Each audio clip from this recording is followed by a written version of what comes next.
Yes, sir. Let me put my headphones on. Once again, you're tuned in. This is going to be the Dog and Dave show, the pre-show banter, should I call it right now?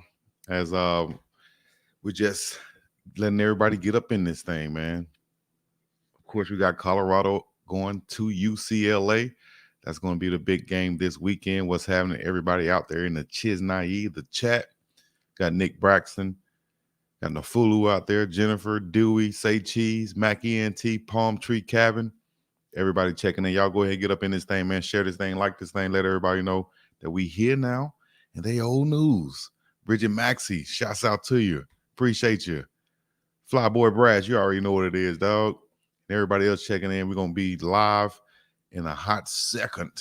Got my dog Dave checking in with the Dog and Dave. Join the conversation. Click the link in the comments. Subscribe now. Smash that like button. You dig? That's how we doing it right now. We running them likes up every chance we get. We got more to talk about. Of course, we got Cormani McClain. Will he be starting? Please put it in the chat so we can talk about it. Y'all got questions? Leave them right now so we can get it in. Biggs, what's up, though? Oh, now, Stephen Charles. Once again, Mac ENT, we got Lady T is my name up in here. Did you hear about Senator Manchin putting together a bill to prevent NIL deals for college athletes? How silly is that? Let me go ahead and put my big face up on this thing so I can get into these subjects right now. I could just search for them right here live as we are getting ready to get in. Live in effect, back like vertebrae. Your boy's here. I told you you're going to see a lot more of me from now on. So go ahead and get ready to tune in to it. And let me know what we're talking about, what y'all acting like we caring about today. So should I be searching for Senator Manchin? Senator Manchin? Let me search for that right quick. Senator Manchin news. The official newsroom of the Senate. Matter of fact, I can share this with you guys also. Let me see. I'm gonna screen share it like my dog academics do. Senator Manchin. Since that's the first question I saw came in, that's what I'm gonna handle right now on the first, as I say, the pre-show banter for Dog and Dave. As you'll see right here, I'm sharing right now on my page the news from the Senator Joe Manchin, the official news of U.S. Senator Joe Manchin. Let me see if they say anything about Joe Manchin NIL deals. Senator, oh my gosh. And of course, Tommy Tuberville is going to be along with that. What up, Dave? Dave just tuned in. What's up, though? Man, are we talking politics? What's going on? I got a question came in saying, did I hear the news about Senator Manchin proposing a bill to basically prevent NIL deals from going on? And I'm looking at an article right here. I think everybody can see it out there. No, they can't see that page. Let me see if I can share this page with them.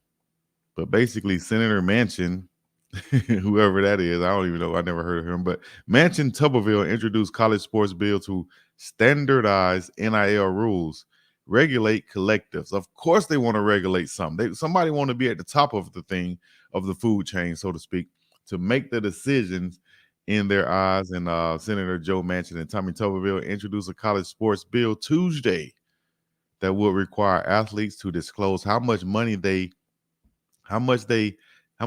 make from their name, image, and likeness deals, regulate collectives, and put restrictions on when players can transfer. Of course, they want to hold things in and keep them, how they want to do it. The bipartisan action is the second to come out of the state or out of the Senate in the last week.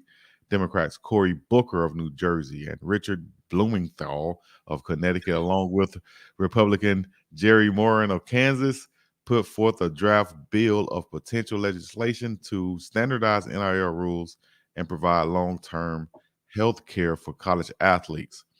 Yeah, whatever. I don't know. I wouldn't even go into that too much. That's politics. Everybody want to make these rules, but I just feel like if somebody wanted to be at the top of the NCAA and NIL situation so that they can regulate what's going on and with all this with all this money that's coming in. What you think about that, man? Man, they just want to find themselves to,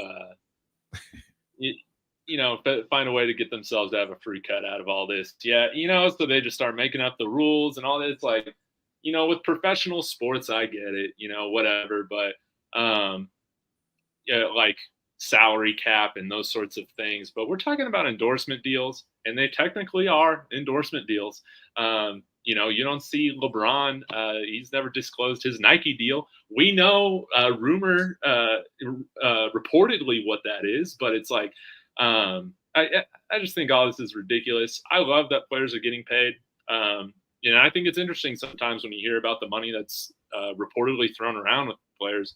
But I feel like if all this stuff is going to happen, where all this regulation, I don't know, man, so much more of the focus goes on that and then what everybody's making all the time. I like that it's a part of the discussion, but it's going to bring, I think, too much unnecessary attention. Just let the athlete get what they get and not just be upset about it, man. It's almost it's almost like a parent seeing their son or their kid making some money. Like, wait, hold on, you got to put this in my bank account. I need to see what's going on with your money and how you're making it and where it's coming from.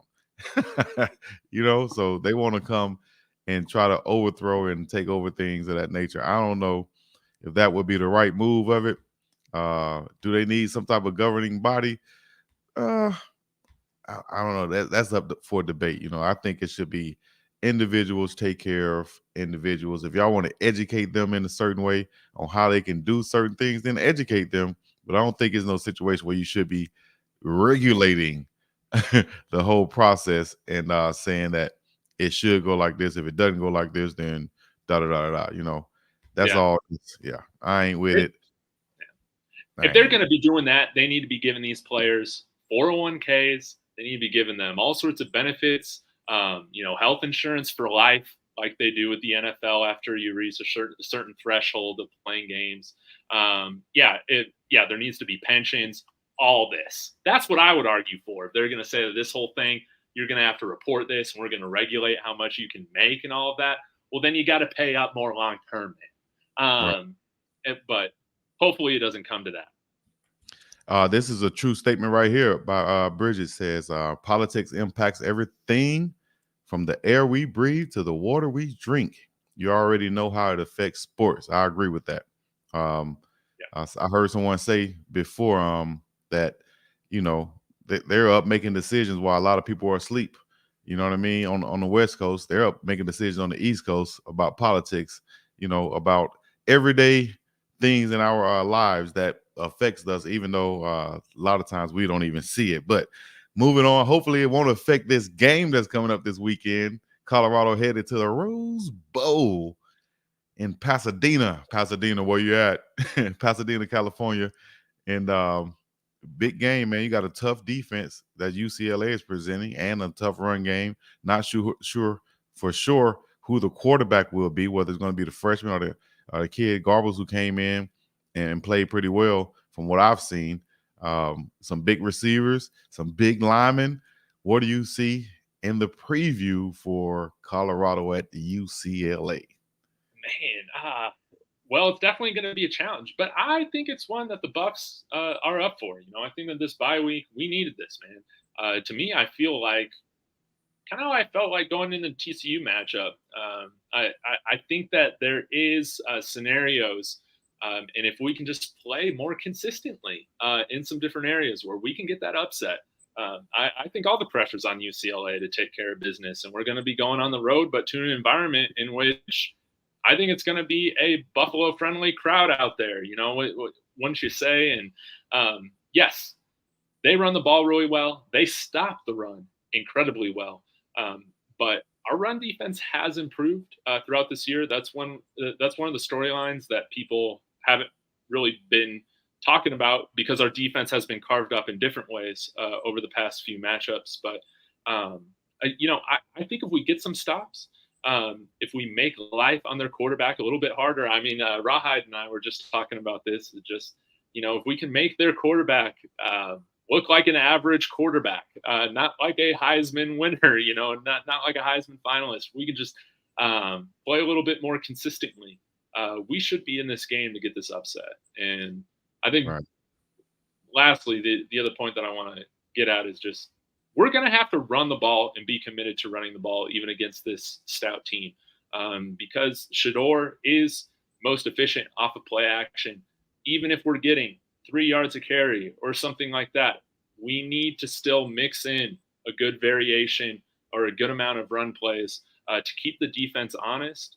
And I think some of the things that could help us with that, of course, is bringing some more beef up there in the interior line is what I'd like to see now that we've had the bye week, as well as having more of a steady dose of our heavier, heftier running backs, falling for that extra yard or two on these run plays. It's going to be incredibly important with sustaining drives.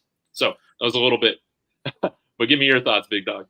No, I definitely agree. We're gonna have to find a way to stop the run, and these RPOs that they present are quick hitting, and on these crossing routes that we've been having problems with, they have big tight ends, these double tight end sets, these bunch sets, right.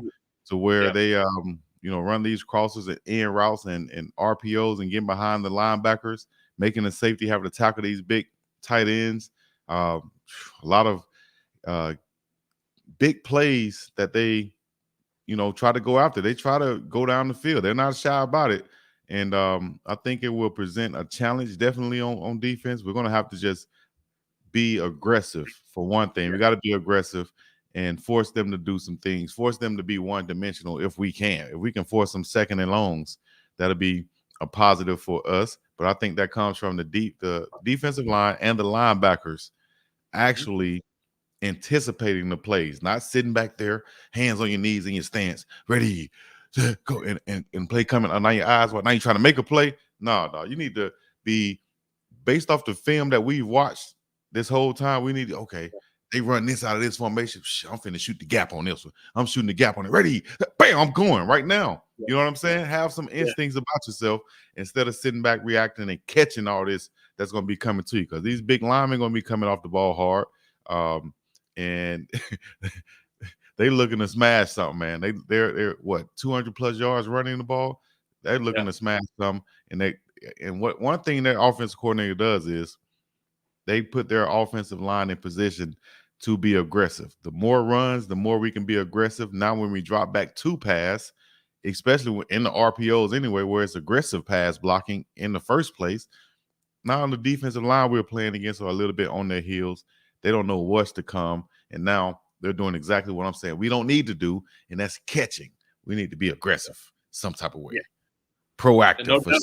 I feel like I saw some of that with the well-off video I was watching recently where, South and Sari, man, was really getting into that D-line about, moving with violence, in some of these drills, having more of that directed energy, to where it's not you're not just going through the motions, but you're looking to inflict pain. What did you get a chance to look at that? What did you think of that video? I don't know if you saw Coach Prime's speech where they were they muted him out for a little bit, man. He was heated.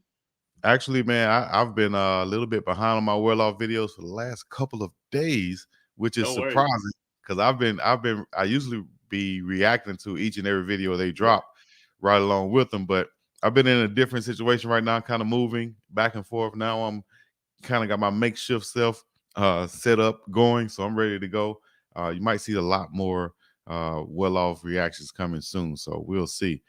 Is Tyler Brown? I saw a question from Bridget also. Is Tyler Brown back? I saw him practicing in the Uncle Neely video. No, Tyler, he does practice. He's technically like or probably participating in practice like a red shirt would right now. And that is not actually playing in games, but practicing. Even his mom said, and I've discussed with her on Prime Parents, that he's been practicing that defensive tackle also with a black jersey on the defensive side of the ball, just to give our guys some good looks, and based off what he said, hey, I've been doing well too, mama. He told his mom he's been doing well.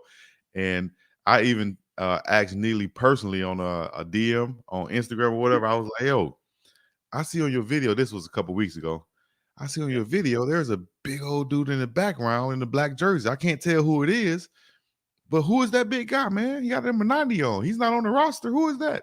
And he had his helmet on to where I couldn't see the bald head of Tyler. So I just saw like the silhouette. He was talking to Tank.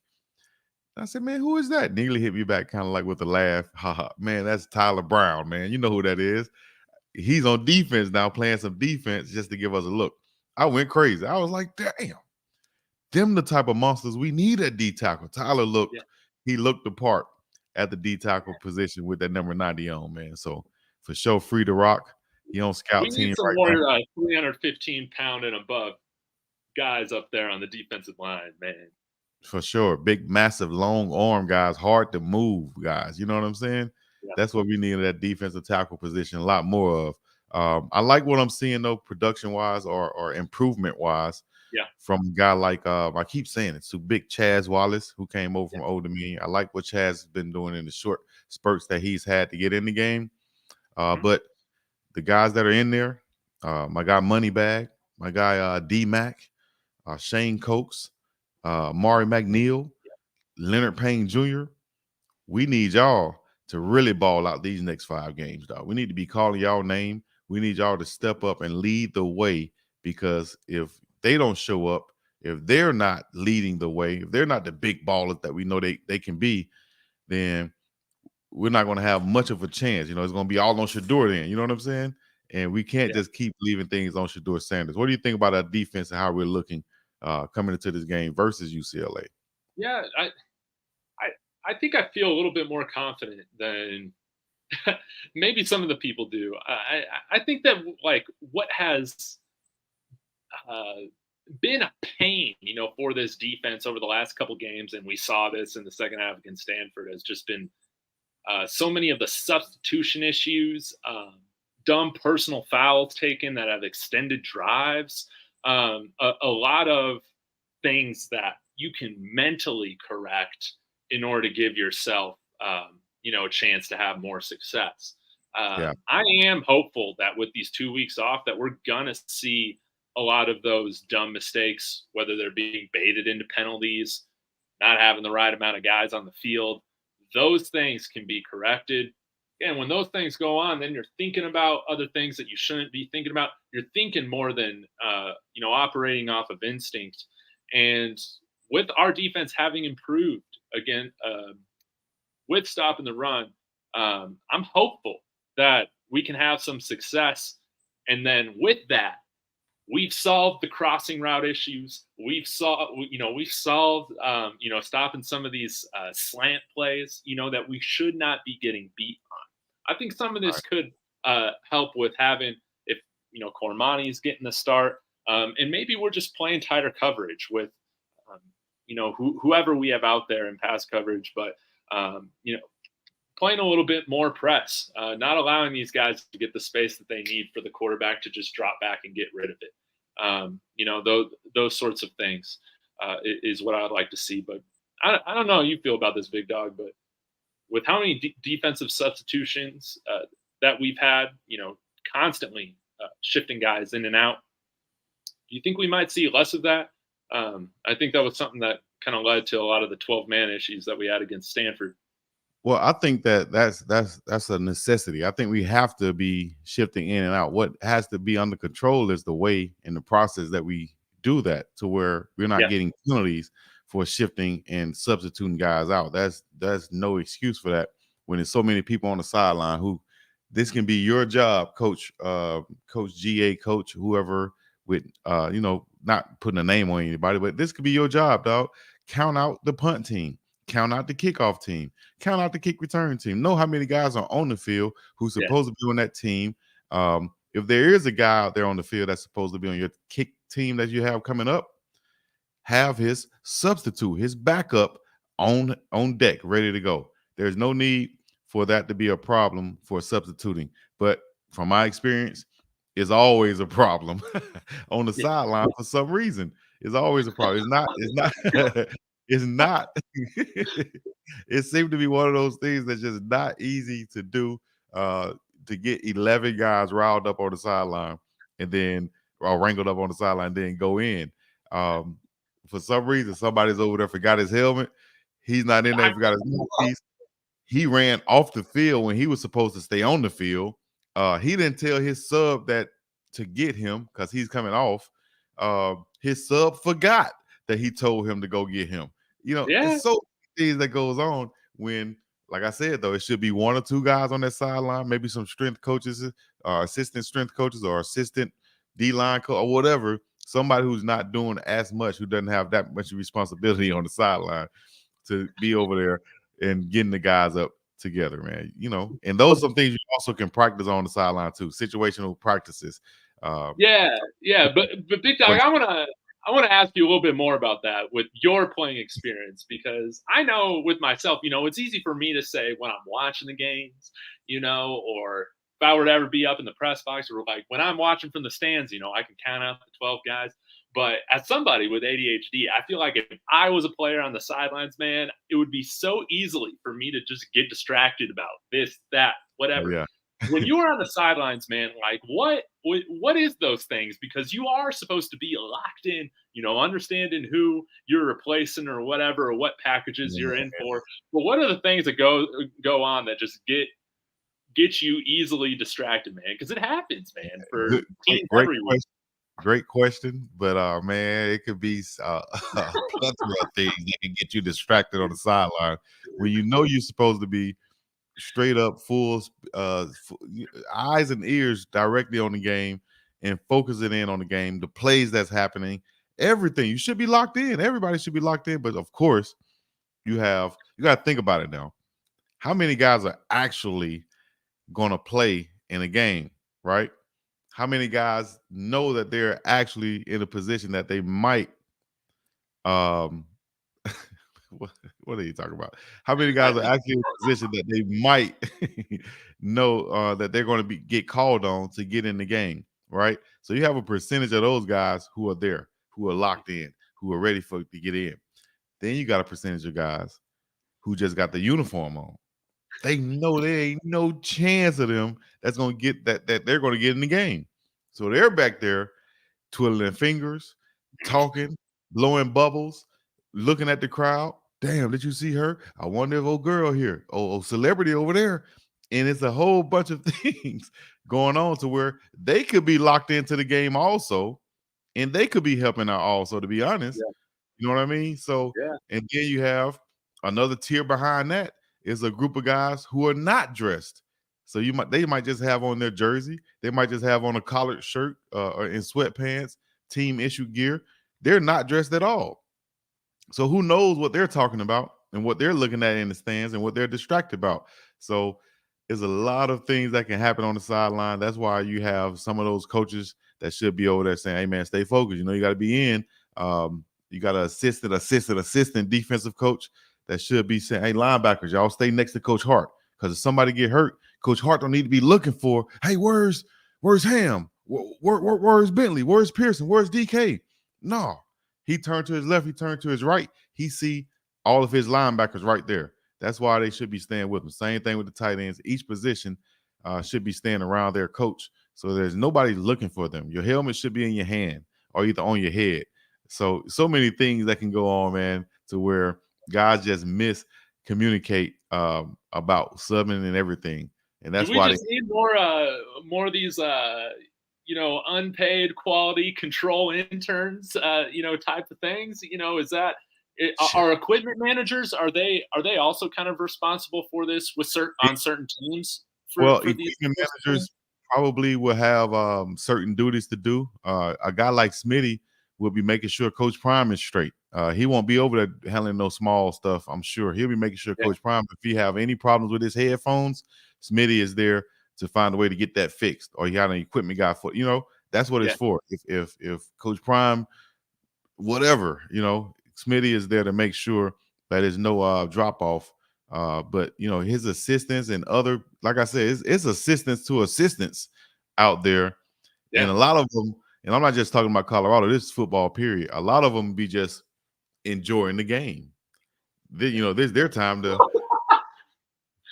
They damn near a fan too with the best seats. Some of them will be Instagramming, but but if some of these guys can be given some responsibilities and say, hey, no Instagram in this game. Your job is we shouldn't get any penalties on substituting on punt Yeah. team, on any special teams. That's your job. Make sure we got 11. Make sure you got the subs ready to go.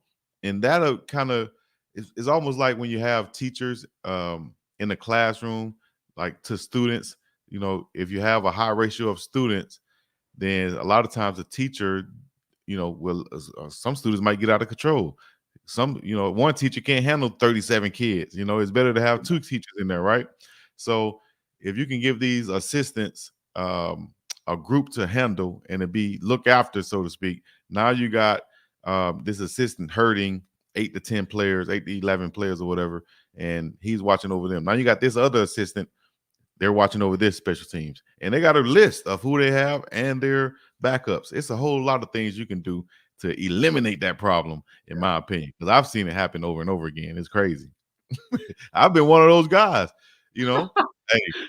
hey, tell my backup. And some special teams coaches even say, hey, man, it's up to you to get your sub in. If your sub doesn't go in, then you're going to get punished for it if you're the starter, right? If you're the first string guy. So if I come off and I tell my boy, hey, one of my backups used to be my boy Jordan, right, on special team. I was, hey, Jordan, hey, man, we had a long offensive drive. You got me. It could be a whole bunch of, hey, you got me. And Jordan might just be over there. Now, he know he wasn't going to play other than special teams. So he probably thinking, ain't nothing going on. And Chico just told me I got him. 2 ways he can go. Oh, I'm strapping up. I'm ready to go. Or he can immediately forget it, go in one ear, out the other. And I run off the field. He don't run on the field. We get a penalty. Coach is yelling at me. That's how it works, dog. Man, I feel like in all those Last Chance U documentaries, I'd watch, man. Yeah, it's like every team, man, they're always going through a phase where they're having issues, man. So exactly. Again, man, and I just want to provide some perspective, with essentially everything being new, having to bring in, guys, normally you are not bringing in 70 transfers. Right. And, all those guys, again, all those guys have made this team better than what it was last year. But again, this is still a work in progress when you're grabbing that much from the portal, when you're bringing in an entire new staff in one off season. Everybody's new. Everybody's learning how to work together, how to communicate. It doesn't surprise me that we've seen game management miscues from coaching. It doesn't surprise me that we've seen players a lack of execution or a confusion of who needs to be on the field when. This stuff's going to get worked out long term, and I'm hoping that we see with the bye week us take some strides, in those situations. Yeah, you're exactly right, and that's what I hope the bye week, like you said, helped out. Just hope guys getting locked in a lot more helps out. Guys maturing during the season helps out. Whatever it is, I hope we can step up and make these things happen and have everything come together. It'll be a great time for it to come together. These last 5 games, going against 3 ranked opponents, 2 games on this list is like ones that we said at the beginning of the season that we should win. Yeah. So we'll see about that. And but we should win, man. If we could play 4 complete quarters, man, we should. I was about to say we should have the mindset of we going in here to win each and every game, but it starts with this first one. We're gonna get an upset at UCLA in the Rose Bowl. We're hyped to go here and play. We're going out here to LA, Pasadena, and everybody's seen it on TV. So everybody should be hyped to play, and we know that they're gonna be ready to play, but it's still football, dog. Anybody can lose, anybody can win. Somebody can get knocked out, player can get hurt, they can throw some picks, which is what I think. They've been winning some games off turnovers. We got to flip that around and win some games off of turnovers too, and start back getting these turnovers on defense. If we can force some of those, get more possessions for Shedeur, now we could be rolling. I don't care where we're playing at, Pasadena, wherever. Let me see. Caleb is practicing with the first team. I'm not sure. I think he probably just been getting some reps there, but I wouldn't be surprised to see Caleb Mathis on the field. Even though we got, in those slots, you got Jimmy Horn. You got guys in front of him like Jimmy Horn. Travis on the other side, Travaris Dawson, Yeah. um, my guy Fast Willie Gaines, who I saw make a beautiful route on Shilo at practice and got Okay. open and dipped on him. So I think those 4 guys will be in front of Caleb, but Caleb is steady mobbing. You know what I'm saying? He knows what to do. He's going to be in the right places. People say he's too small. Well, I am not worried about that too small stuff. I've seen guys smaller than him make plays on the college football field. He'll be ready to go if he's on the field. That's what I feel like with him. Yeah. Plus, he I just has that want connection. everybody out there that's gonna make plays, man. Yeah. I got no favorites when it comes to that. I just want to see us gaining first downs, scoring points, and stopping people on defense, man. Stopping people on defense, man. So defense, speaking of that, linebackers. Who you think what are you thinking? Based off some of the well-off videos that you've seen, what are you thinking? What have you seen? Have you seen Tutu out there? I don't have my my football Colorado shrine made that I can pray to. Sorry, that's probably sacrilegious, but I'm praying that Jawan Mitchell's on the field this game. Come on, man, Oh, we yeah. just need him so bad. Going up against a team like this, I hope with whatever reason why he wasn't playing, that sort of issue, if it was discipline, that whole thing is passed. It's been sorted out. He's got all that taken care of. We need him on the field. I would, and then outside of that, I think some people have brought up, to Trevor Woods.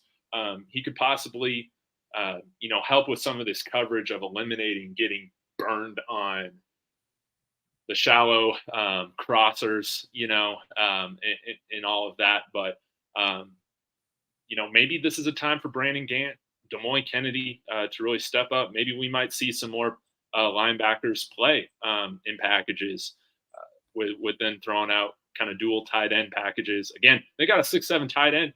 We struggled against tight ends, throughout this season. And he's the guy that I'm most worried about. He's 6'7". I forgot his name, but that dude is a beast. Yeah. And he's a weapon, and he needs to be focused. TCU had a big 6'7" tight end also. He caught 1 touchdown, but that was about it. I think though, with Brandon Gant out there, who's a former safety, just like Trevor Woods, with both of those guys out there, and they can get some hands on that big tight end, who he's big, but he's not going to be as agile as them. If they can get up under him and get some hands on him, that's what's going to be key. You can't play a big physical or a big receiving tight end and not be physical and just try to run with him. Then they just put the ball up over the top and let him go up and rebound over you. You have to get in his face at the line of scrimmage. If you're going to be one-on-one, and you got to challenge him, make him get off the bump, make him get off his timing. That's what you have to do at the linebacker position versus a big 6'7" tight end. Get up in his face and make, hey, man, you're going to have to get around me. I'm going to be here all day. My little short 6'1", 6'2" self, I'm going to be here in your chest. Yes. And I think like the other game that I think about is like CSU. Their tight end, I think Honker, I forget his name. Oh, yeah. He had a game too, yeah. But going back to that, like, our secondary is healthy now. Our linebackers are healthy now. We've had more time to play together. This is a more cohesive unit. Again, it's been a couple weeks since the whole Stanford thing. It wasn't necessarily busted coverages or communication issues that led to them scoring, in my opinion, which is like, again, against CSU, against TCU, there was a lot of that, in my opinion, with what was going on, busted coverages, whatnot. I think if we can just play a little bit more consistently, communicate better, that's going to alleviate some of the issues that we've seen where tight ends take advantage of us. I think having Roderick Ward back there full time is going to be helpful. And again, like I said, with Gant out there making that transition, I think everything's just lining up for us to have a better defensive performance. What happened with Stanford, man, was guys falling, tripping over themselves. I think we were gassed in the second half, which I think is really the first time that that's happened. And we just failed to turn it back on. But also, Travis played in overtime, he was already playing over 160 snaps at that point, which is just freaking unreal. Um, and with him having 2 weeks off, I think we're going to get better performances out of him and our defense coming out of this bye week. All right, quickly. We already over 37 minutes. Goodness gracious, what happened? Dang. But I would say this. I want to hear from the chat right now. I want to hear you guys vote. I wish I could put a poll in the chat. But at running back, who you guys want to see? Put your running backs, put your 2 running backs in the chat. Let me know who y'all want to see playing the most. 2 running backs. Who your 2 starting cornerbacks? Who your 2 starting linebackers? Seem like those have been the most controversial positions. Running back, linebacker, and cornerback. Who you guys starting at those positions? I'll give you my guys first. I guess I can go ahead and start it off. Of course, I've been a advocate for Alton McCaskill for this whole time since he came on. Yeah. Of course, I'm going to say Alton McCaskill, and I guess mine is going to be what Indian Carter is saying right now. I'm going to go to completely switch it up. All right, and I'm going to go Alto as my starter. As my Thunder, as my Lightning, I'm going to have Dylan Edwards, okay? I'm going, bam, Alto and Dylan. Alto and Dylan, take your pick. You're going to hit the big back. As soon as you get comfortable trying to hit the big back, now you got to catch the small scat back, all right? Get him out there in space. Let him run the ball, do his thing. Yeah, I'll spot in those other guys. I like Smoke. I like Hankerson. I love Savion Wilkerson, but for this game particularly, I'm going with the big fella, Alton McCaskill, as long as he's showing me that he's Alton and the way that I know him to be. At the cornerback position, y'all know I'm going with Travis Hunter and Cormani McClain. I'm starting Cormani, and I'm leaving them out there.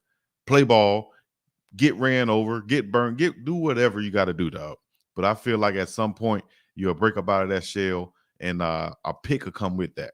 Turnover will come with that. Plays will come with that. Forced fumble, somehow he's that type of player, I think. When he comes up and makes those plays and he's playing fast, the ball will find him. At the linebacker position, a tough one. As long as he's showing that he's showing that he is him, I'm going to start DeMore Kennedy. I'm going with the big, fast, strong Alabama linebacker, run stopping, pass defense linebacker. That's who I'm going with. And then next to him is going to be a rotation of guys. I like what Trevor Woods brings on certain downs. I like what Brandon Gant brings on certain downs.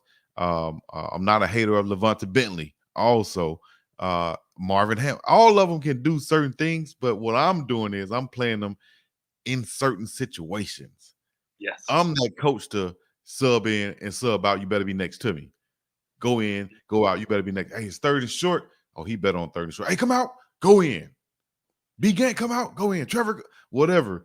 That's how I'm doing it. That's how I'm subbing it at the linebacker position. That's me, though. Shouts out to you in the chats, everybody putting their answers in. What you got, Dave?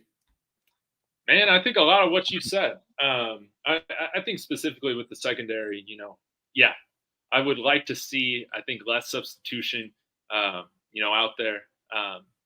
Let Cormani do his thing. He'll have ups and downs being a true freshman, and that's normal. But I kind of like Omari and Cooper handling some guys in the slot too when they're bringing extra receivers out there. And in terms of linebacker, we'll just have to see. I like DeMoy Kennedy. I think the faster we are at linebacker, the better we're going to be. DeMoy Kennedy, Juju, I want to see those guys out there a ton. That'd be great. Actually, I forgot about Juju. I forgot about Juju. Juju is a dog. As long as his off-field stuff is straight, I got him on the field too. Imagine Juju and DeMoy beside each other. Woo, goodness gracious. Right? But I think we'll see a lot of looks with, 3 linebackers out there, like my friend Rawhide Media brought up, because they'll be running some different tight end centric sets. Mm-hmm. So when they come out in that bunch set, they should be alerting. Yo, alert. Somebody got the crosser. I'm staying here looking for him. I'm not chasing. He go away from you. Let him go. Somebody's going to come to you. All right. That crosser come. I'm trying to knock him. I'm trying to break a rib. You got to have a mentality. You got to have a sense of, a game plan for what's to come on the defensive side of the ball. You got to know what you're going to look for and how you're going to attack it, I feel. So Shouts out to everybody in the chat. You got DD13, DF12, Cooper and Travis, he said. Andrew Cameron Walters said Travis and Cormani.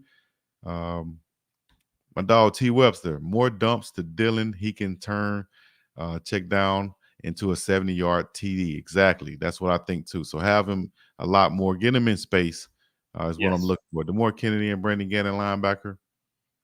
So I appreciate that. A lot of people getting them in. Can the defense substitute players? Of course. We're gonna find out. We're gonna find out if we learned anything over the last 2 weeks, right? Can we do it efficiently? Is I think what you're trying to say. Can we do it without getting a penalty? Is what it is. Running back Alto and Hank dealing this situation. Yeah, I'm with that too. Hank, I think is interchangeable with Savion. A lot of people just haven't seen what a consistent Savion Wilkerson can do yet. So look out for that. Speaking of Savion, we got another Savion, big Savion, the right tackle. Yes, let's talk about this. Look like he's back and ready to go to work. Big positive for the team. I know we saw big Kareem Harden in there last week, 77. Got a couple of penalties. Other than that, I felt he played a pretty good ball game. But are we in a better situation having a big Savion Washington back at the start? Right Absolutely, because we need to kick Kareem Harden inside. We need to get some of this, some of these stronger, bigger guys, man, inside. And I'm keyboard coaching the offensive line right from here in my apartment, baby. Yeah, that's absolutely what I'm doing. But if we got Jack Wilty, if he's healthy, we got Kareem Harden, one of our biggest guys. Again, it has just been a little confusing. I don't know what happens at practice. I don't know what happens, in the film study. But, we've been starting two of our lightest offensive linemen throughout the majority of the year inside. It doesn't shock me why we've had consistency issues at those positions. We have bigger and stronger guys that we can be putting in there. We need to do it here at some point. And I'll tell you a big guy who we saw at the beginning of the year, Big Jack Wilty, wondering why he's not playing as much. He's been dressed every game, been out there on field goal, I think PAT and such, but haven't been. Same size as Tyler Brown. Oh, no, he was a huge fella. I've seen him in person. Yeah. I shook his hand. Big Jack, you huge, Big Jack. You 6'4.5", 6'5" at least. You feel me? Yes. You're a big fella, Big Jack. That's what I called him. And and shook his hand and everything. But a couple other guys seemed a little bit lighter, without the pads on. Landon, I think, is a dog, just might not be, that prototypical type guy you want in there, being 6'5" or whatever, 6'4". He's right at 6'1", 6'2". So ideally, you would want that 6'3" monster in there, kind of like that guy I've seen that's been not crystal ball, but projected to be considering Colorado in his top 3, the number 1 offensive lineman out there, who visited Colorado a couple weeks ago. That guy looks the part without pads on. That's what I'm talking about. You see what I'm saying? Start next year. Right. It's guys that look the part, that just when they talk about saying, oh man, he has a pro body, he has a college ready body right now. That's what we're talking about. Those type guys. They just look the part. When you put the pads on, you make sure that when you roll up to a stadium, he gets off the bus first, because he's the intimidating guy. He's the intimidator.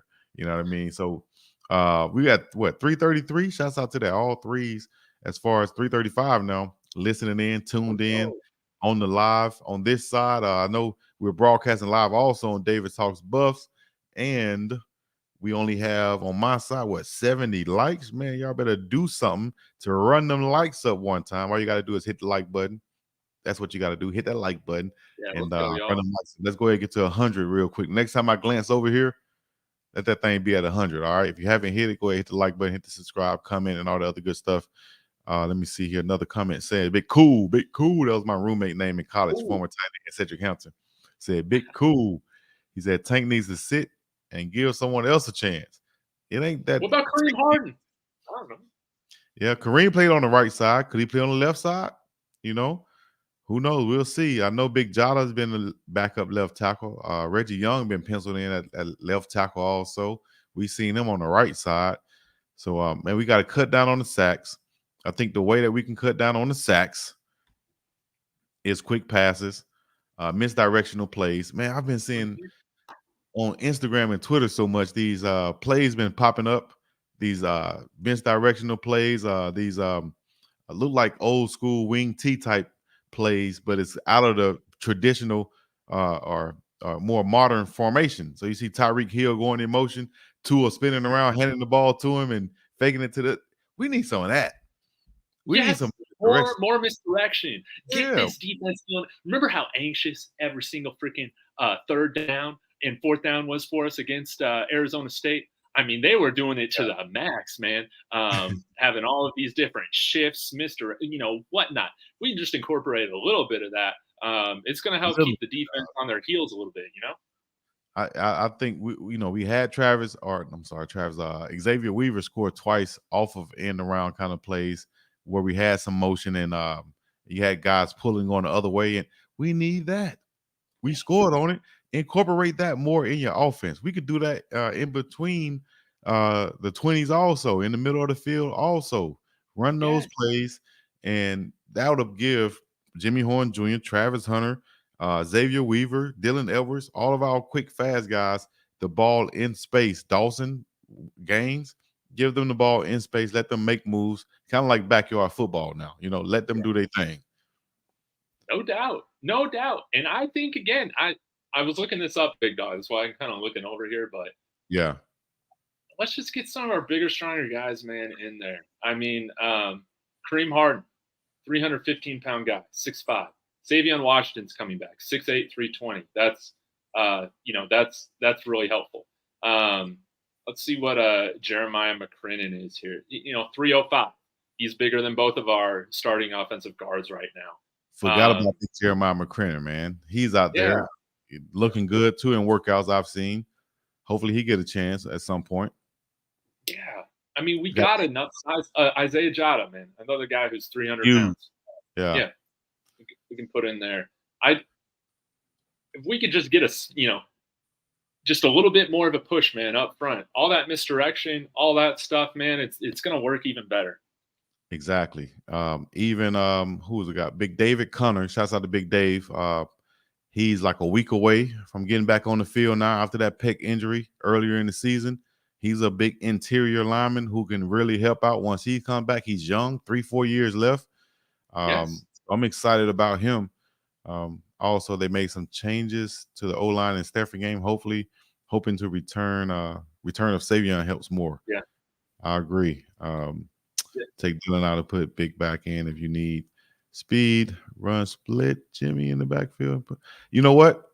Speaking of that, I would love to see two guys in the backfield also next to the quarterback in those shotgun situations, because you can do so much stuff misdirection wise with that. If you got a fast guy, you got Dylan Edwards here, and like they said, Jimmy Horn there next to him, or another fast running back. You faking it to the guy in front, giving it to the guy in back, faking it to the guy in back, giving it to the guy in front. Just those small little misdirections. It's going to hold one of these linebackers. It's going to hold a defensive end, and it might create a seam for us to run through. That's all we need is a seam. Yeah, that's all we need. And we saw that too used against us. Again, some of the ideas that were coming out, man, we've seen executed against us like really well. Like Oregon, man, they're pros at doing that type of stuff, faking it one way, handing it off to another receiver that's crossing over, another running back, whatnot. In the Well Out video, I could stand corrected, but I think I did see this. Dylan Edwards running some routes out there deep, and again, that's something that we've seen him motioned out a little bit, but not really too much. I think that there's a lot more opportunity to use him as a wide receiver. And when we go with those packages, getting into an advantageous matchup where he's being matched up, there you go, with a linebacker or, a safety. That's my whole philosophy on offense. It's about matchups. Yeah. And coming into this season, I thought that we had so much of an advantage as far as matchups go with our inside guys. And then you can add Dylan to that. Yeah, you got an empty backfield. You're getting rid of the ball quick, but now you got Dylan to that, and you could tell whether it's man or pass once he goes out there and lines up on the line of scrimmage or off the line of scrimmage as the wide receiver. Boom. Everybody else going to go route. Dylan got an option versus this guy. Boom, bam, pitch it to him, let him get upfield. Simple concepts like that is what I'll be looking for, other than misdirection. And same concept, put Dylan out there. Now Dylan come in motion, boom, fake the jet sweep to him. That's gonna hold somebody. That's the same thing as an RPO. If he was in the backfield next to the quarterback, that's the same concept. If you say, you're faking it to him, now you're looking up trying to throw it.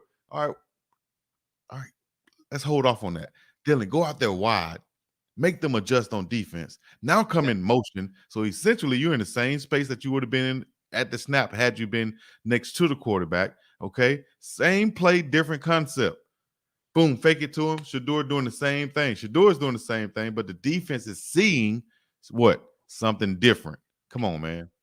This football and that's why like I've been calling for this a little bit, that I just want to see more pre-snap motion, because it gives Shedeur again another key on what the defense is doing, but it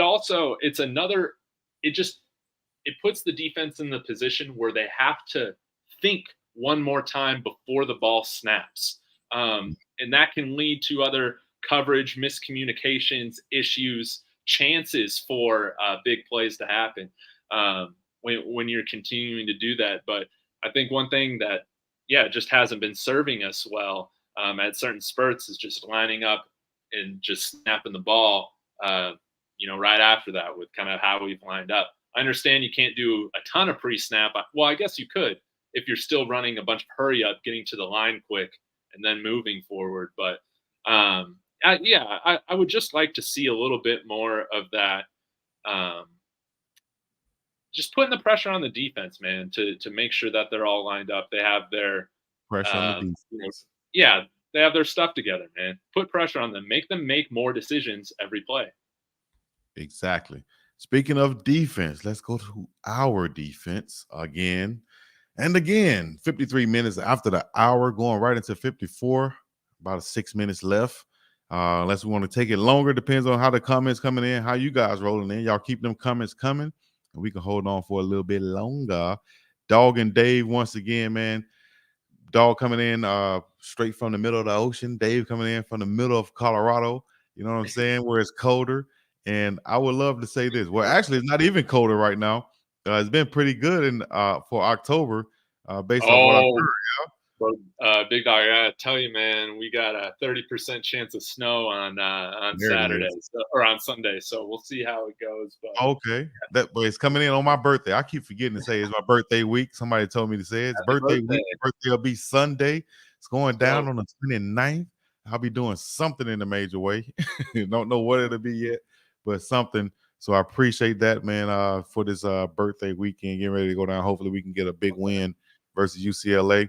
But it's going to take the defense to step up and bring that hammer, laying the smackdown on UCLA, man. It's possible we can do it, but we got to have that attitude. We can't come out there and just lay down and think we're going to catch, like we said earlier. We did kind of cover defense earlier, but we cannot have a kind of a lay down type mentality. We got to come with an attack mentality. One more player this week who you have that's going to be your standout player, your sleeper player, so to speak. Man, this is a good one, man. I know you've already gone with Alt McCaskill. He's somebody that I've wanted to see more of, so I won't steal that one. On defense, go defense. Okay, I'll go defense. Give me Roderick Ward, man. That guy's a ball hawk. I would love to see him get a pick, man. I think our defense has improved with him being out there full time, and now's the time. Like this UCLA quarterback, I forget his name, man, but I think he's only thrown one interception on the year since they dumped Dante Moore or benched him or whatever. But I think it's going to be crucial for us to win the turnover battle, and he's a guy that can get it done. Exactly. Speaking of their quarterbacks, real quick, Ethan Garbels looked like he's going to be the guy from Coach Chip Kelly. 31 of 46 on the year. He is 374 yards, 67% completion. 3 TDs, 2 interceptions on the season. His rating is 148.5. Dante Moore, 87 of 168, 1,300 yards, 10 touchdowns, 7 picks. So a lot of Yeah, that's why he turnovers. got benched, man. That's why I felt better about this game facing him, facing a true Right. freshman. But Thinking that he's we're going not to going to give get us that the ball. luxury. Yep. Garble's, like I said, he's been from the Yeah. game I saw him last game. He's been looking pretty smooth out of Newport Beach, California. 6'3", 210-pound junior. So maybe we can startle him. Maybe this can be the game where we can make him look way below average and have them do like a quarterback carousel and try to bring in more, and then he throws some picks, and they just have a terrible game at the quarterback position. Let's get This that week. first quarterback benched. I think that's a great goal going into this game, man. Yeah. Find a way to get him benched with some picks. So my guy on defense, I'm going to look to make some plays this game. I'm going to have to stick with my guns and go with my defensive line and say that I need them to really step up. So my big guy on the defensive line, oh man, I got a bunch of them who I like now. But it's going to either be between my guy Moneybag and my guy Mari McNeil. One of them going to step up and have a huge game. Oh, you know what? I might go with the young fella who parents I just interviewed. I might go Arden Walker, man. You know what I mean? Shout out to the grandparents I did with Arden Walker, Coach Art Walker. Arden could be coming off that end and make some plays. They also have a former Colorado offensive lineman, Big Jake Wiley. Shouts out to him. Wonder how much he's been playing. I really haven't had a chance to check out as much as I wanted to, but shout out to him there. If we can find a way to get a matchup with him, not saying that he can't play, it's because it's familiarities type of deal. Like if defensive linemen see him out there, they're like, okay, we win against him. I know I can beat him, or I know what can work against him. Let me do that. You know what I'm saying? That's what I'm saying. Let's go. If hopefully that'll be a situation. I like Jordan Dominic also, Jermaine said. That's my guy too. Shout out to Polk County down there in South Florida. But I'm going to stick with, I said Amari, and then I said Moneybag. I'm going to stick with my gut and go with Arden Walker, man. Arden Walker getting some sacks this game off that edge. A beast. 5'3". Shouts out to him. Shouts out to his pops, also a former Buff great.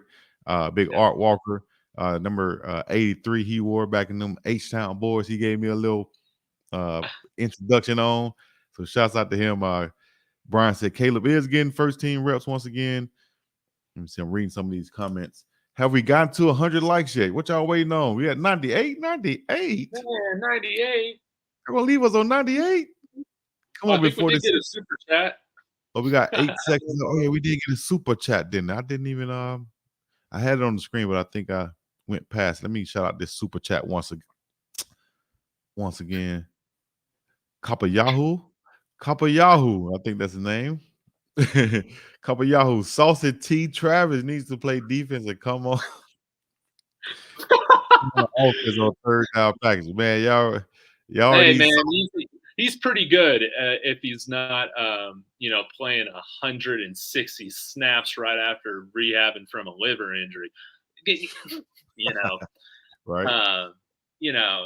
He's going to be just fine. But this offense is definitely better. We saw that we were much better on third down with him this past game, and that's going to be the case. Those catches he made, and then getting out of those tackles, making those guys miss in that small space. That man is elusive and cold-blooded once he gets the ball in his hand. So continue to throw him the ball also. Yes. Just give him some rest here and there. Give him some rest. Yeah. Oh, Big Dog, I got to ask you about this. Someone put in the chat. Yeah. You think we get a net positive game out of the special teams unit this week? Say that again. I'm sorry. You think we get a net positive performance from the special teams unit this week? That's what I'm hoping for, baby. Man. Special teams. Do we just need to put Mata on kickoffs, man? I've been wondering that. No, I don't think on kickoffs, but man, we had 2 weeks, dog. I had 2 weeks to find out who's going to be the kickoff specialist. Kickoff specialist, y'all had 2 weeks to find out how to do kickoffs correctly and be consistent with it. PAT, man, I'm still not impressed or happy with the way that we block them, but I don't care if we have to go out there and lay them down. Just snap them. We had a bad snap, man, on one of those field goal tries against Stanford, man. We could use those 3 points. That's what I'm saying. Just a bad snap or a mishap or anything with the way that we block it up front, it kind of magnifies it and it puts us in a bad situation. Makes us have to be perfect on the snap and the hold, which I think puts a lot of pressure on those guys. You know what, big dog? I and anybody who wants to join in on me and making this commitment, doesn't have to be for the same amount, but let's do it. If we get an error-free performance from special teams, it means we don't have anything blocked, any penalties out of bounds, any dumb, stupid personal fouls on the coverages or anything. If we 20+ yard long returns, anything like that, I just want a half decent, clean special teams game. I'll donate $100 to the 1530 NIL Collective. I will do that. So if we can just get a clean game from special teams, the 5430 5430 NIL 5430foundation.org, the NIL Collective. Dave just said it right there. He'll donate $100 to that collective if we have an error-free special teams game. Y'all get that out there to the specs. Let them know. Let them know, hey, everybody need to listen, man, on special teams, man, special team group, special team unit. Coach Trevor, shouts out to him. In what's the day? Wednesday? Don't know what's the day. Thursday? Okay, this is Thursday though. This is special teams day for your ass, for real. This is shorts and shells day, basically. This is shorts and helmets day. Special teams is tied up today. They went through walkthroughs, they went through practice, they went through meetings, and they made sure everything was tied up today. You should be understandable and knowing what's going on special teams. And guess what?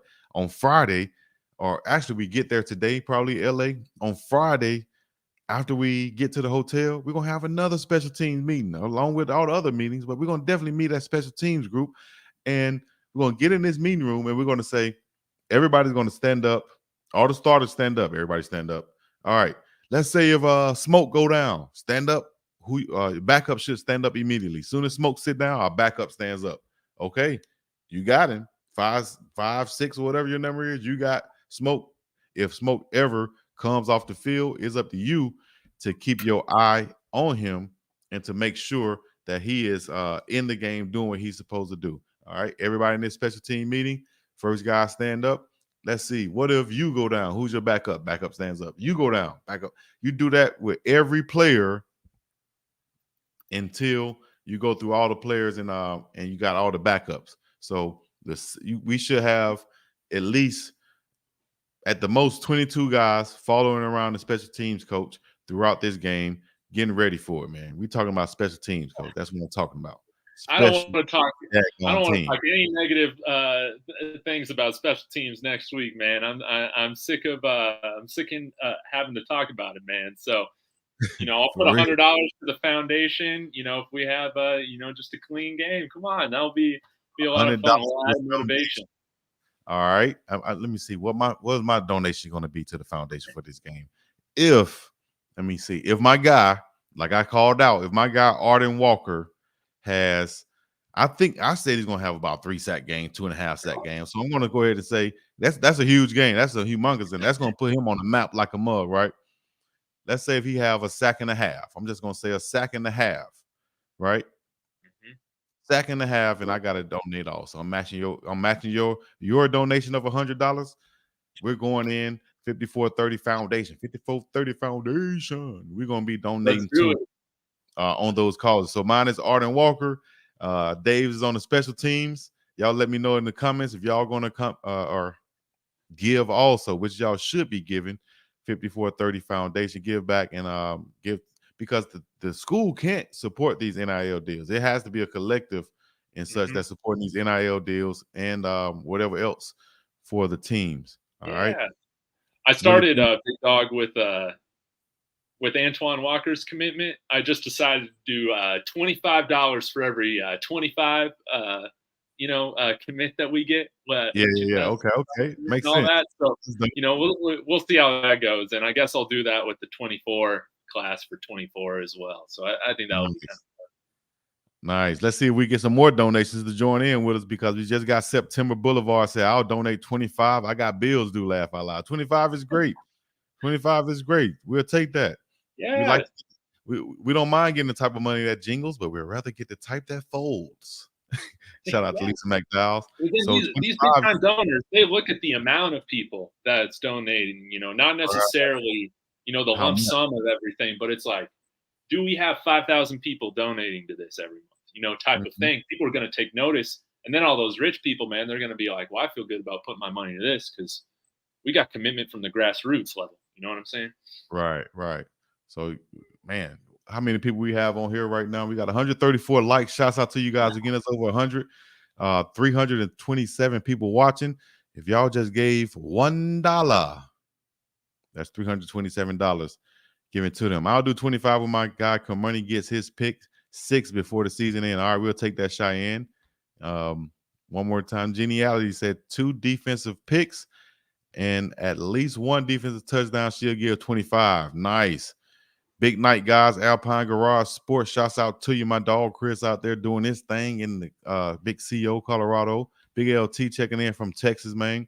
Let me know where y'all checking in from so we can shout out y'all city, state, area, neighborhood, school, whatever it is, business, whatever it is you got to shout out. Go ahead, put it in the chat right now. We're going to get it in and let you guys know.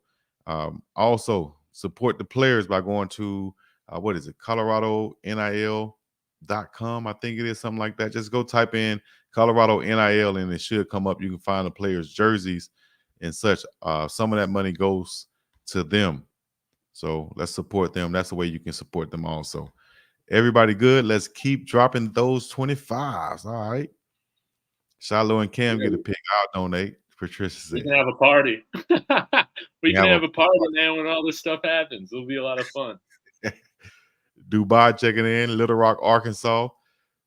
Phoenix in here. You know I love Phoenix always. 38-35 Colorado wins. Remember this score. All right. Optimistic.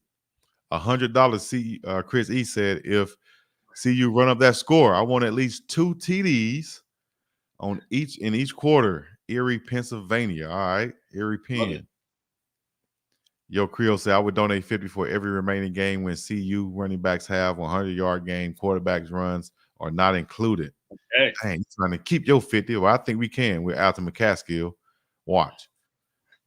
I need emotional counseling for last game. Not Lisa McDowell. What y'all know about Lisa McDowell? Said, you do know how to mop, don't you? Oh, yes, I've seen it done before. If y'all haven't seen Coming to America, man, make sure y'all do y'all homework. Go watch Coming to America 20 times when you can, because you're going to see something different every time in that movie. All right? Atlanta, check it in. Alto, 100-plus yards, 2 TDs. All right. Who else you see on your side coming in, checking in? Dave, I got Spring Lake, North Carolina. Yeah, I got Tremaine Young from Dallas, one of my day ones. We got a lot of Atlanta, East Coast. Love to see it. Where the Peach Bowl is played. Man, if they can get to the Peach Bowl, imagine Colorado in the Peach Bowl game. In Atlanta? Well, Coach man, that game was sell out yesterday. Fast. No doubt. Yeah, we still got to get to that bowl eligibility, man. We got more wins left to get on this schedule. More wins left to get. I think they're there for the taking, though. We got 5 games left. Arizona looking good. UCLA, of course. Oregon State. Who is that? Washington State. And Oregon. One more. Who's the one? Utah. And Utah, as I like to say. Them boys are riding high right now. I'm talking about football. None of them, none of these games left are cakewalks, man. But, again, we've seen how this team can play in spurts. It's just if they can turn that corner this year and play that consistent ball. Exactly, Chico. Mopping with the mop still in the bucket. Y'all know that scene. That's when Akeem when they asked, "Do you know how to mop?" and he said, "Yeah, I've seen it done before." And he started mopping the floor while the mop is still in the bucket. He thought he was doing a good job. And he went to the manager and said, "Did you happen to catch the professional football game on television last night?" "No, I didn't." "Oh, it was the most thrilling victory. The Packers of Green Bay took on the Giants of New York, and they ended the game by kicking an oblong ball made of pigskin through a big H. Oh, it's the most thrilling victory." Coming to America, man. Y'all checking out one of my favorite movies, as you can tell. Indiana up in here, Charlotte, North Carolina, Seattle, Huntsville, 256, Hunts Vegas, Alabama checking in. Now, Bougie in Atlanta, Duval. Got to give a few more shout outs before we get up out of here, Dave. Anything else you want to add to while we giving these shots out? Nah, man, I just freaking love this, man. This is gonna be a fun game. I'm bummed I won't be able to make it or to watch it because I got a wedding to go to. Oh, Ross, So, you got a wedding to go to. I'll be streaming, man. I'll be streaming from my phone. You're gonna be like the commercial. You're gonna be the guy at the wedding like this, looking at the phone, and then you're gonna just yell out, "Yeah, touchdown!" Oh. No doubt. No, it's yeah. I'm definitely going to be in the back corner paying attention. So, but I will be back to watch the Oregon State game, and we'll see. But man, if we could have just had a normal time start, man, I'm so ready to be in the Big 12 next year and have some freaking normal kickoff times, man. I'm sick of this. I'm sick of this. 2 p.m., 3 p.m. kickoff? Yeah, or just mainly these late nights, man. I don't think that they'll be throwing us on these late nights next year. Mm-hmm. I still think we'll have the 10 a.m., and I can deal with the 10 a.m. I know that's a pain in the butt for you right now, being out in Hawaii. That's like waking up to watch F1 over here. But,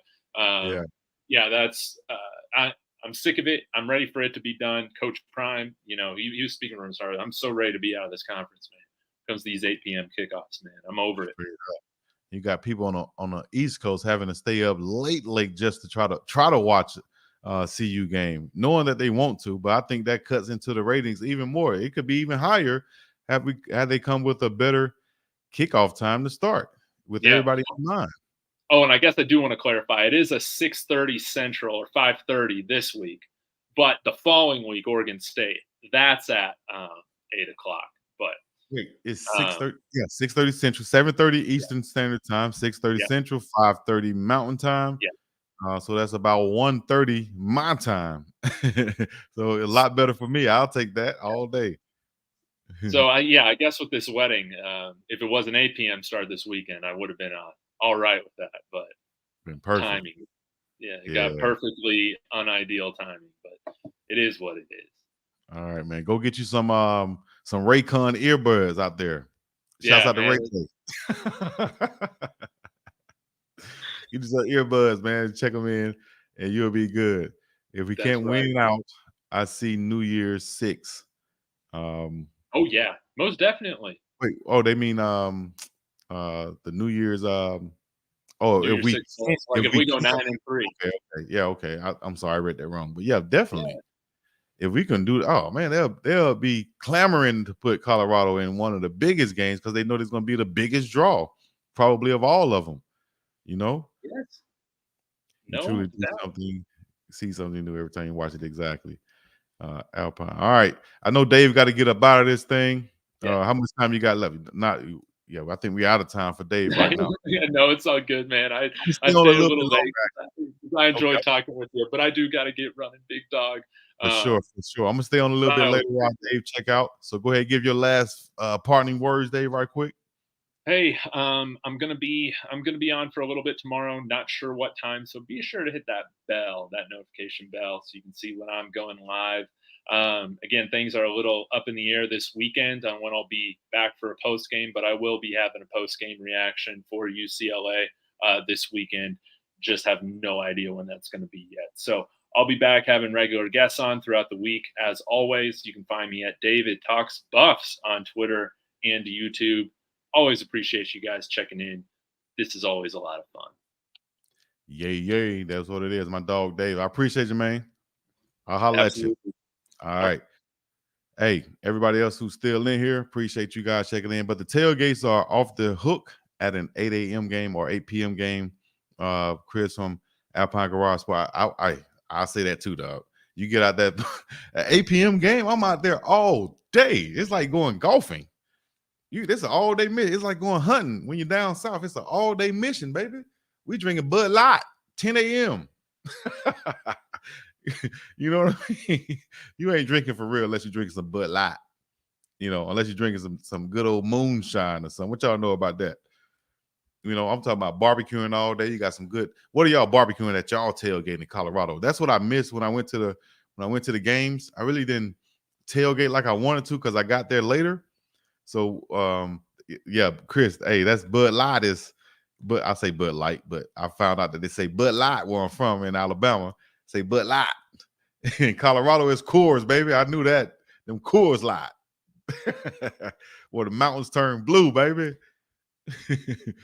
So I didn't get a chance to check out the tailgate like I wanted to, but I can imagine the food that's going down out there. Let me know what y'all tailgate, what y'all put out there. I know we put them ribs on. We put them nice chicken wings on.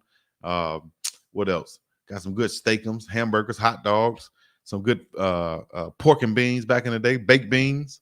What? Come on now. Big cool. I'm always going to rock with you, Chico, till the wheels come off. Much love, my dog. I appreciate you. Let me see here. Represente. What y'all know about that coming to America, though, we was talking about? We don't drink Bud Light. Oh, that's what I'm talking about. That's straight South Alabama right there, baby. That's straight South Alabama right there. You still in Hawaii, Chico, or are you going to the game? No, I'm in Hawaii. I'm not. I was going to relocate to Colorado, but I met with my people in Arizona who came from Colorado, and we decided, hey, might not be the best deal. We're going to do something different. This is how we're going to do it. You can take advantage of doing this, da. So that's why I'm back in Hawaii. Got a different spot, different setup. So I'm here to go. If you could probably still hear some echoing because I'm basically damn near in an empty office, empty room right now until I get everything set up. And then, like I said, you're going to see a lot more from me. I'll be on here a lot more. That's why I'm staying on now because I can. And just adding some more. We got more takes that I'm be putting out also. Big Dog, thanks for doing what you're doing. Be sure to take care of yourself. For sure. Got to do that, Jenny. I got to do that. Yes, to do it. Then Bud Light Platinum CJ Underwood on. All right. I'll donate $25 if Bentley gets 2 sacks against UCLA. All right, y'all hear that? Levante Bentley out of Birmingham, 205. J.O. Jackson High School. Coach Hayes still going to be hating while talking about CU. Coach Hayes, Boo Capone, what's happening, my dog?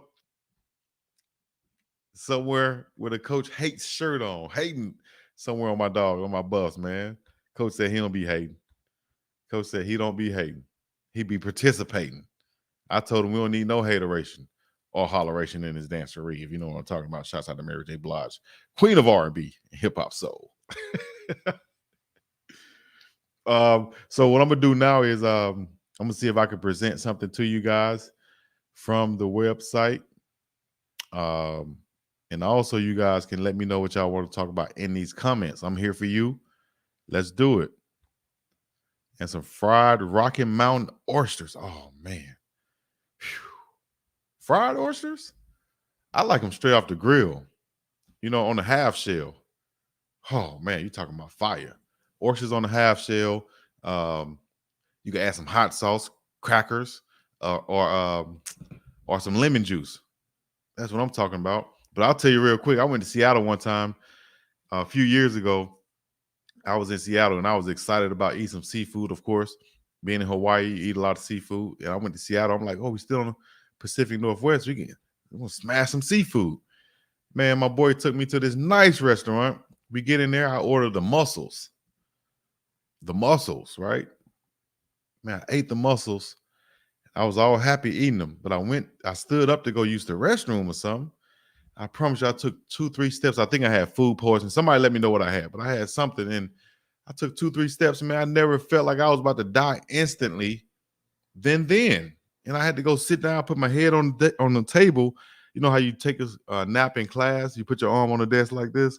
I went and laid down in that position on the table at the restaurant.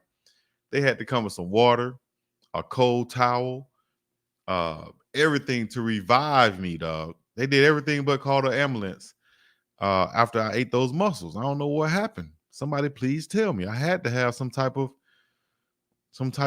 poisoning or something. But man, I thought I was out of there.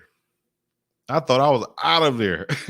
So I've been kind of cautious on eating a lot of these shellfish nowadays. But that got me right there. Whew. That got you. Let me see what happened right here. Alpine Garage Sports need to tell you what they are, dog. Hey, yo, Chris, you want to join on? I'm finna put the invite link on for anybody who want to join on, as a matter of fact. Let me see. Okay. I'm going to go copy. I'm going to put this in the chat right now if anybody want to join on. Shout out to my dog, Flyboy Brass. You want to join on?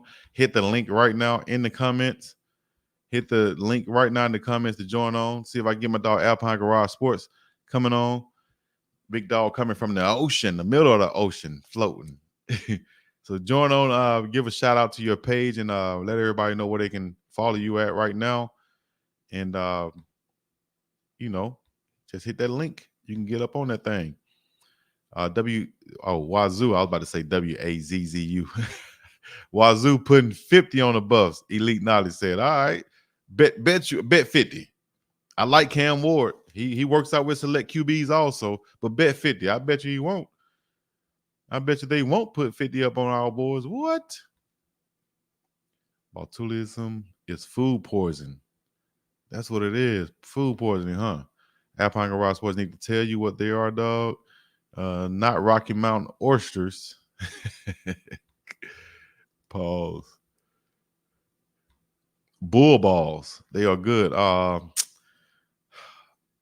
Yeah, I'll pause that, but I would also say if they give you if it's some type of aphrodisiac or something like that, or if it's good for you, I'll eat them. But I don't want to eat them just because there's some ball. I don't, you know what I'm saying? No, I ain't gonna eat them just to say I ate some balls. Then they used to have those on like Fear Factor back in the day. You got to eat a bull thing. You got to eat a bull penis or bull balls or something like that. All your side jokes are hilarious.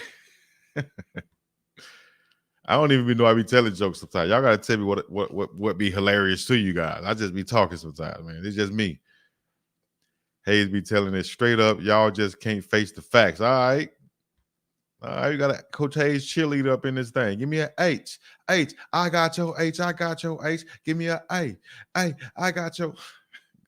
Do your cheer on the side over there, dog. Coach Hayes is a dedicated hater. Joanna Williams said, hey, Tremaine, what's happening? Let me see what else. New comments coming in. Let me see real quick. Said allergy. It could have been an allergy I had. Oysters aren't shellfish. No, I'm talking about mussels I had. What's the shellfish? I love oysters. We go do like Arizona. Arizona winning. They have elite talent. Arizona's good. They got my boy T-Mac out there, wide receiver. He's from out here, out of Waimanalo side. Shouts out to my peoples out there in Waimanalo, Nalo Hood. You know what I mean? Kawi. T-Mac whole family. My dog John Kapahu. Shouts out to my dog John. You know what I mean? And all the Kapahus out there in Waimanalo. Oh, nah. Chico, wait, you eat balls? I never had any bull balls, but I said I would try them if, I think it's a delicacy or so. I would try them if presented with it, if they provide you with something that was useful. And I would cut the balls with a knife and eat them with a fork rather than just take a ball in my hand and slurp it like you would. Slurping the balls, man. That they used to call all mountain oysters. Call it a mountain oyster, okay. I'm zested now, all right. It's a local thing, Alpine said. Fear Factor food challenges were terrible, right? I know, Jermaine. We leave out in the morning. We'll be in LA at 10:30. I'm so excited. Y'all make sure you go. If you're in LA, well, no, you're going to be going to Pasadena. I was about to say go to somewhere, but don't worry about it. Shouts out to Taco Mail out there in California. a black-owned business. You know what I'm saying? Taco Mail. Check them out. Dwight Howard smiling. Hey, man, y'all get up off Dwight Howard, dog. And I don't like what Stephen A. Smith said either, talking about Dwight Howard. That's the reason why he's not in. That's the reason why he's not in the league, because of this. Nobody wants to be around that. Nobody wants him on their team if he's doing these type of things behind closed doors. Man, how y'all know what people doing behind closed doors, dog? What are you doing behind closed doors? It shouldn't matter what somebody's doing behind closed doors and the fact that they're in the locker room. Now, if he's in the locker room and he's being zesty, if he's trying to touch on somebody's butt, if he's looking at a guy winking at him, if he's doing something overtly, overtly like, sexual, then yeah, I don't feel comfortable with him in here. He playing in the showers and stuff. He always want to shower at the same time I shower. Okay, but you're talking about one of the best players in the NBA, can still play, still in shape. If he hasn't made anybody uncomfortable, not having him on the team or discriminating against him because of his sexuality is wrong, isn't it? Isn't that wrong? Come on, dog. Let me see. Starting to question how Chico got the media pass now. Man, what are you talking about, man? Y'all be worried about the wrong thing. In New England, we have the best seafood, and I've never heard of a reaction like that. I want to try some New England seafood for sure, especially some of those crabs up there in Baltimore, Maryland area, in Maine. I want some lobster Maine also, not the ones that you buy in the store. I want to go eat some lobster Maine in Maine. You feel me? It's like eating some ahi out here in Hawaii. I want to eat some lobster Maine up there, dog. Dwight Howard, dog. Dwight grabbed on the court. Who he grabbed on the court? Dwight is a booty warrior. Oh my gosh. Dwight is a peanut butter packer. Oh my gosh. Dwight dressed like a girl at night. Oh my gosh. They don't make girl clothes to fit Dwight Howard. Remember, he grabbed his teammates' balls on the Houston bench. Oh man, I don't know, man.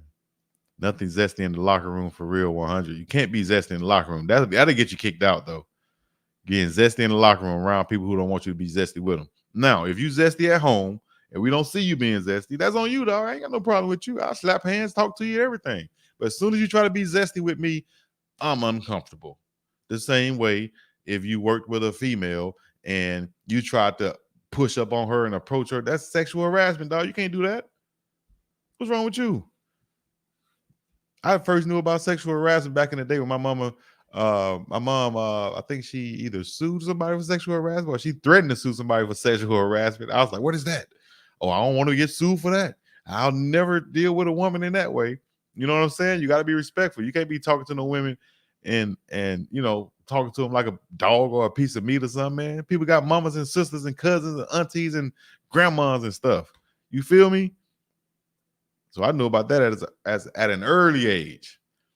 You can't go doing like Donald Trump saying, grabbing them. No, dog. Not a black dude. You know what I'm saying? With nappy hair and big teeth.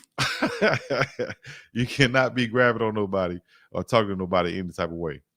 Well, Dwight has grabbed his teammate's ball on the sideline, stuck his finger up somebody's belly for a loose ball. What?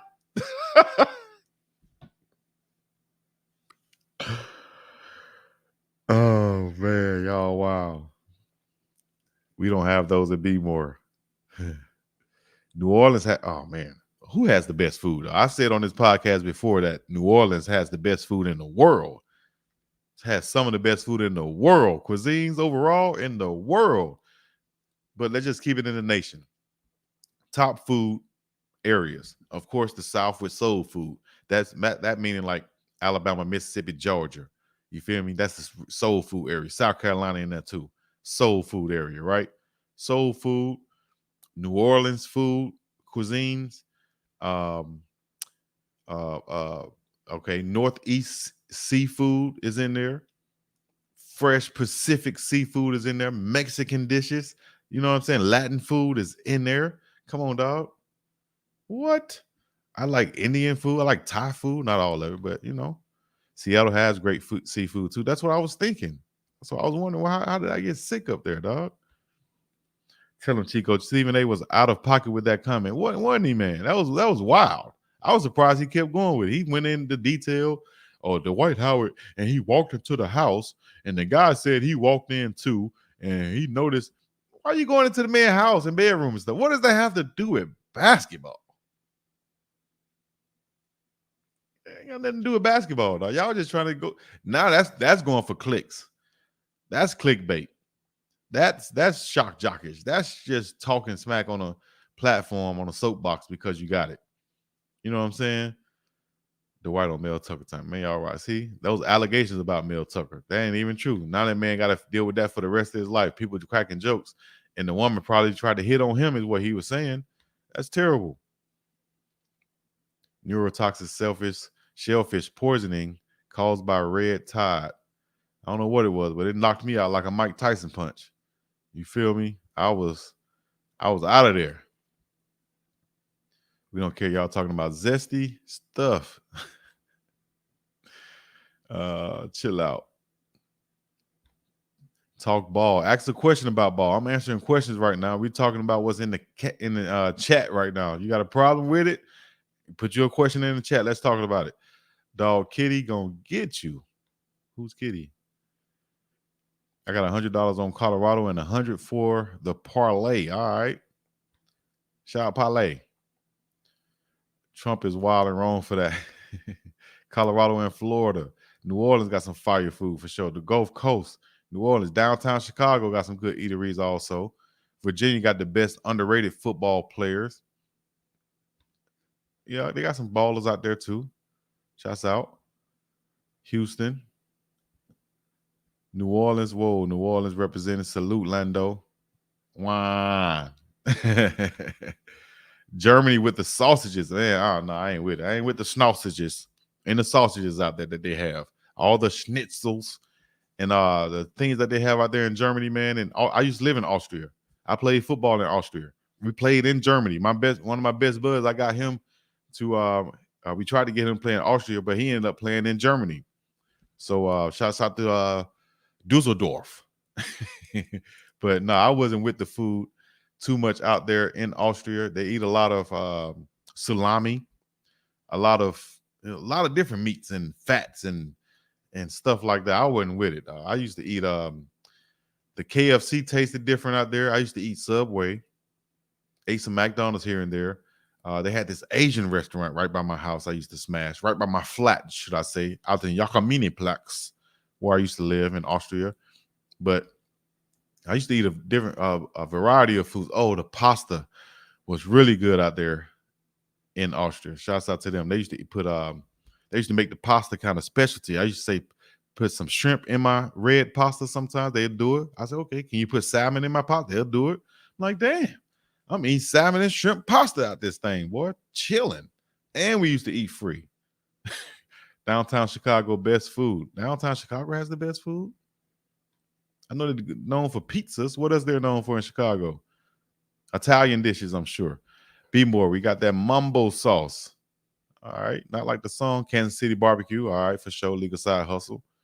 New Orleans food is delicious all the time. I'll tell you, I had 3 roommates from New Orleans in college at one point during Katrina. So one family came up and stayed with us, and it just so happened to be the cooking family. And they cooked us about the house. Whew. There's a reason why he hasn't in the league. You can't put yourself on people, right? Are you talking about Dwight? Yeah. Dwight a wild man. Y'all got to be real in that UPT, all right? Uptown Projects, Uptown New Orleans. That's what it is. People gossiping about the Dwight Howard sexuality likely have some down low issues. See what I'm saying? See what I mean? That's what I think. They got issues that they're trying to act like they don't have. Dwight tried to grab his teammates' package during the live TV game. That's superb behavior. Now, if he did that, then, that made people uncomfortable. Then he don't need to be anywhere, man. You probably got sick if the seafood was not stored properly, so bacteria grew and you ingested it. Man, I don't even want to think about that no more. Dang, I wonder what restaurant that was. I could have sued them up, boy.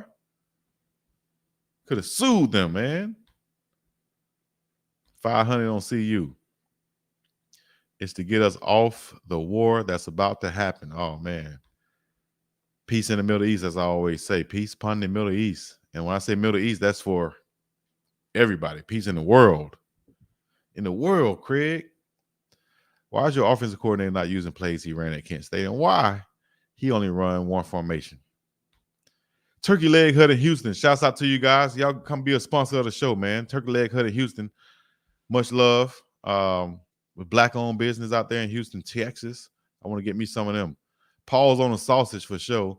The Bay Area on the West Coast got some good food, some good seafood, good Chinese food from real Chinese, good Mexican food from real Mexicans showing up. Yeah, it's a hub out there in the Bay Area. They should have some good food from a lot of different ethnicities and backgrounds, and cultures should be very diverse out there in the Bay Area. Pause on that sausage once again. Deep South Georgia got some good food too. Hog head cheese. Whew. Taste of Soul Vallejo. All right. Got them po' boys. Did you read about four-star linebacker recruit Marco Jones getting mistreated and disrespected after the USC game by a CU staffer? No, I didn't, and I don't subscribe to the bull junk. I don't believe that. New York got the best seafood, got the best food. I think that's a nice hub, too. They got Italians, Mexican, everything up there in Puerto Ricans, Dominicans, Jamaicans, Caribbeans, everybody up there in New York. Austria pasta is underrated. Tell them about the Alpine. Bordering Italy, it is the second best. I didn't know that going out there. I could have went to Italy for a little bye-week vacation that my teammates went on, but I didn't go. I was like, I'm staying here in a bye-week. I guess I was the same way back then. But I didn't realize that they were, really good in pasta. I literally, like we would, being a player out there, they have deals with these restaurants where you can go to this restaurant 5 times a week, however you want, or once a day, and you can eat there. This restaurant specialized in pastas and salads. Whew. I can taste it now. We had the whole restaurant. Basically, it seemed like 2-hour sales, and the chef or the guy, the server would come and serve us, and waiters would come serve us, and speaking in that Italian language, what would you like? You like extra salmon on your pasta? No problem, no problem, no problem. So yeah, underrated, definitely. It was fire out there. I can't wait to go back. Correction House of Soul Vallejo. All right. Don't forget about Tennessee. Tennessee a part of the South too. I can't forget about Tennessee. Make that Discord. Oh, I need to make a Discord. What exactly would the Discord be for though? And what else would I have to do? Would y'all be able to chat in the Discord like 24/7 or something? Southern California has the best Mexican food in the country, hands down, especially San Diego. You can't forget about South Texas as far as when you talk about Mexican. Or even Arizona. South Arizona got some great Mexican dishes, man. South Texas, McAllen, Texas, Yuma, Arizona, El Paso, Texas, San Angelo, Texas. Shoot, great Mexican dishes out there. Chicago has the best pizza, yes. Best hot dogs, yes. Eating them glizzies. New Mexico, green chili. Okay, green chili, anything. Green chili be fire too. Hey, Chico, how many players got an NFL look from Austria? We had an Arena League team in Little Rock, the Arkansas Twisters. I don't remember them. And the pay was, whoo, man. How many players got an NFL look from Austria? During the time I was there, I'm not sure. I know I was trying to get a look. My guy, former Colorado Buff, was out there. Alonzo Barrett was there. He played in Vienna, the team that I first got an offer from. Carvalho was a good running back. I think he played in the league some. It was a kind of like a turnover from the NFL Europe League. The years when I came out there, when I got first offered to go out there fresh out of college, it was for NFL Europe with the Rain, Fire, the Galaxy. There's another team out there too, but I decided to stay here in the States to play arena football at that time. Dwight dated T. Cooper. Now he gay. It don't add up. Right. And I'm kind of like what that man said. He like, man, y'all worry about the wrong thing was going on in my bedroom. And it ain't for me to be trying to explain what went on in my bedroom. All these rumors come out on social media. Y'all believe in this stuff for real? No need for me to explain. I'll look even crazier. Believe what you want to believe. Who cares? Same thing. Believe what you want to believe. Who cares? Why does it seem like Shedeur isn't the leader of the offense? And who is the leader of the offense and defense that everybody follows? It's obvious Shedeur is a leader of the whole team and the offense. Of course, the coordinators will be the offensive and defensive leaders, but the team is going to follow and gravitate and have the demeanor of the quarterback anyway, especially. So, yeah, it's Shedeur. I'll say the defensive leader will have to be one of those linebackers, stepping up right now. It'd probably just be a group of guys like I think D-Mac has been a vocal leader, Shane Cokes, and even Shilo out there on the field. Whitey Russell Westbrook should have a dance-off. You do not post to eat shellfish anyway. That's what the Bible say, right, Carolina? That's what the Bible say, yeah? How did Mel get into that situation? Are you talking about you're talking about Coach Mel Tucker? Crazy.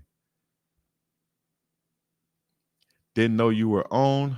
Pink hand wavy. Shouts out to you. I'm feeling myself. Lando said, Chico, does weather and altitude affect football player performance? Yes, it does. I've never experienced the altitude aspect of it that I can remember, but the weather definitely does. I remember I missed the pass because it was raining outside and the coach jumped on my ass, jumped on me like it was sunny outside. I'm like, Coach, it's raining. I know I'm supposed to catch it, but damn, if I don't catch it, like, it's raining. It's fucking raining, dog. You know what I'm saying? Cold rain too out here in Austria. Man, throw me a pass up here. I reach up for it, bounce off my hand. Of course, usually I catch it, but it's raining, dog. So yeah, weather does affect the ground. Whether it's nice and slushy, makes you run slower. You have to keep your feet up under you. If you don't, you're gonna be slipping and falling. And that's going to be your fault. If you're running routes and you fall down and the quarterback throw a ball and the ball get intercepted, that's going to be on you. The coach is going to say, man, you need to keep your feet up under you. You know it's wet out here. Everybody's playing on a wet field. Why are you the one falling down? Mel, a good dude. I met him on a visit last year. All right, South Carolina got some of the best barbecue for sure. Why does it seem like Shedeur? We ain't talking about that no more. Hi, Crystal. What's happening with you? 16809. Run them likes up. We had 177. Maybe we can get to 200 today. Harlem has some good food also. Home of the black folks up there in Harlem, uptown New York. He's been on for approximately 1 hour. Crystal Wise said, I've been on for 144 now. Still going. Let me see here. California food, good, healthy food. Yeah, they have some of the best vegan food, I think, in the country, and plant-based food out there in California. So, yeah, we talking about everything from food to Dwight Howard to Colorado football to Stephen A. Smith to a Discord that will let you play copyrighted material and virtually have any conversation you like. All right, I like that. Okay. Might need to check that out. Tennessee has some great grits and eggs. Oh, man, don't say nothing about no grits and eggs and bacon, man. You about to make me have a flashback up here. I need some grits and eggs and bacon right now. What? Waffle House. We don't have no Waffle House out here either. Arizona Mexican food. Yep. Y'all heard about real life Michael Myers? Oh, man. I rank Arizona number 2. Phoenix and Tucson in the country for Mexican food behind SoCal. Okay, I put them both ahead of Texas. All right. That should be top 3, I think. Arizona, California, and Texas. What happened to Rohan Davey? He played in the World League. Name sound familiar. Rohan Davey. I know that name. He won a championship there. Rohan Davey. Dang, I know that name. Rumor. Come on, son. Come on, son. Yeah, I can't wait for this game. I'm playing. It's like I'm playing. And do y'all get this feeling these days? I definitely do, dog. When I was on the sideline, I almost had a flashback. I told the story when I was on Prime Parents with Arden Walker's dad. I probably should try to pull that up, but when Arden Walker came over to me while I was on the sideline and he gave me a chest bump, right? Out of nowhere, I was slapping hands, I think with Big Bishop Thomas. Yeah, let's go, Bishop. Let's go. I think it was Leonard. Yeah, Leonard Payne came over there to me too. Gave me a chest bump, right? And then I turned around, Big Arden come over, boom, chest bump. I said, okay. I went crazy like I was about to play, dog. What? All they had to do was give me some pass and a number, dog. I was ready to play, cuz what? I was good for a good play and a half. A good play and a half. But Arden is listed as 6'2". He's definitely not 6'2". I'm 6'2", and I did like this when I was looking at him. Yeah, he had his cleats and stuff on, but that's a big fella. You know what I mean? That's a big fella. Sign stealing. Is it a thing? Yes, it is. But just like Coach Prime said, you know, I can give you my playbook. You still got to go out there and stop it. You know, you can steal the signs over there. But I don't think it's such a huge thing in football like it is in like baseball and such. If guys are dedicating time to try to steal signs during a football game, man, that's probably affect the game about that much. And, you know, y'all should be trying to, you know, concentrate on not getting penalties from substitution or something. You know what I'm saying? We need to concentrate on those things, not trying to steal no blood clot sign. Steal no sign. I think Travis is the leader of a defense. They play with swag when he's out there. Yeah, I like that too. I forgot about Trav. Mel Tucker fumbled the bag for leftovers. I think he's still getting paid, isn't he?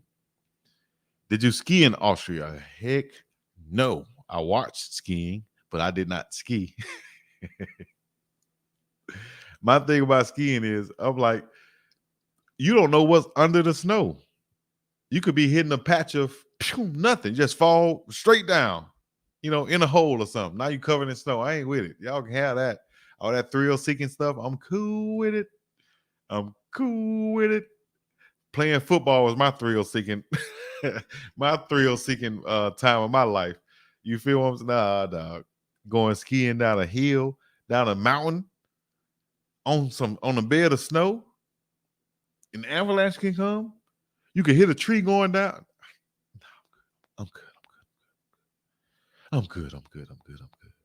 good on that one, dog. You're right, Chico Big Cool said, I played linebacker and those hits are locked harder to deliver in cold weather. Oh my gosh, you talking about hits in the cold weather? Now, that's one thing we might see in Colorado when it gets cold. It's going to be a different type of football player, and whether it happens on our side or their side or both sides. But hitting in the cold weather is something different. Getting hit in the cold weather is something different. Whew. I was in Austria, and I remember being in the meeting room. We were getting ready for practice, and we got to practice. It was sunny, you know, kind of like probably Colorado weather. I got to practice. It was sunny. We're in the meeting room. By the time we're done with the meeting, I look outside. It's snow. It was a blizzard. It snowed everywhere. I'm in the meeting room taking off my cleats, you know, I'm way comfortable now. I'm thinking, we're not finna practice. Practice cannot go on with all of this snow out here. As soon as the meeting was over, coach was like, all right, let's go. Chop, chop. Where we going? I looked at my other teammates, my American teammates. Hey, we going to practice? Hey, we going to practice, dog. Hey! Man, I ain't never been in so much snow in my life, dog. You gotta put your knee. You gotta do high knees to run in this snow that we practice in, dog. Come on, man. It's crazy out there. But once you get going, depending on the weather, once you get going, get heated up, get your body temperature going, is a lot better. And yeah, those hits are not anything that you look forward to. You're supposed to be like a mailman, rain, sleet, or snow. You gotta deliver, right? That's why I love playing defense, though. Defensive end, when I play defensive end, because I could do some wrap-up tackling if I needed to. I don't have to do no head-banging linebacker in the hole fullback tackling or hitting from the defensive end spot. I remember we played CU in 2001 basketball, and man, I was winded after 2 trips up and down the court. Dang. I wouldn't even want to experience that for real. Cheese grits, Cookie Crunchy said. I'll take regular grits, some salt and pepper in it, and give me some bacon, some turkey bacon at this point in my life. Nice biscuit, some scrambled eggs. Whew, I'm in there like swimwear. You can't tell me nothing in the morning. I'm gonna have a great day on that. Speaking of that, Chico, you still have reacted to the MCM Straight to My Feet music video. I think I went and looked it up. I'm gonna look it up right now though, but I know I didn't react to it. I've kind of held off on some of the reactions, but as you see, more will be coming. Straight to my feet from Coach Prime or MC Hammer. Deion Sanders, straight to my feet. Diamond Rolex with gators on my feet. I got no time every day of the week in my hand. My drop top Benz when I'm with my lady friends. Colorado is the only team in college football that had all the fans. Now the entire teams are that have all the fans know the entire team name: Cormani, Juju, Hankerson, Travis, Dylan, Shedeur, Shilo, X, Uncle Neely, and Bucky, so on. Exactly. Everybody know everybody in and around the program. Prime needs to throw me an offer. Offer for what?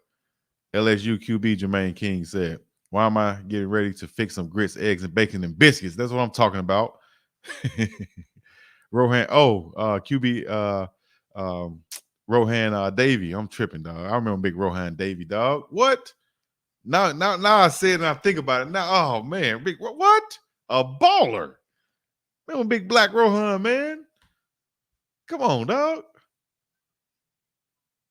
Let me check out this music right quick. Hold on. Real quick. Oh, this MC Hammer and Coach Prime, Coach Deion Sanders, straight to my feet. To my feet.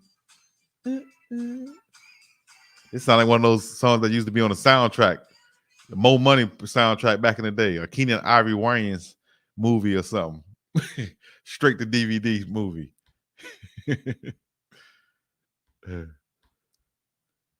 Tennessee got hot wings, barbecue, and high blood pressure.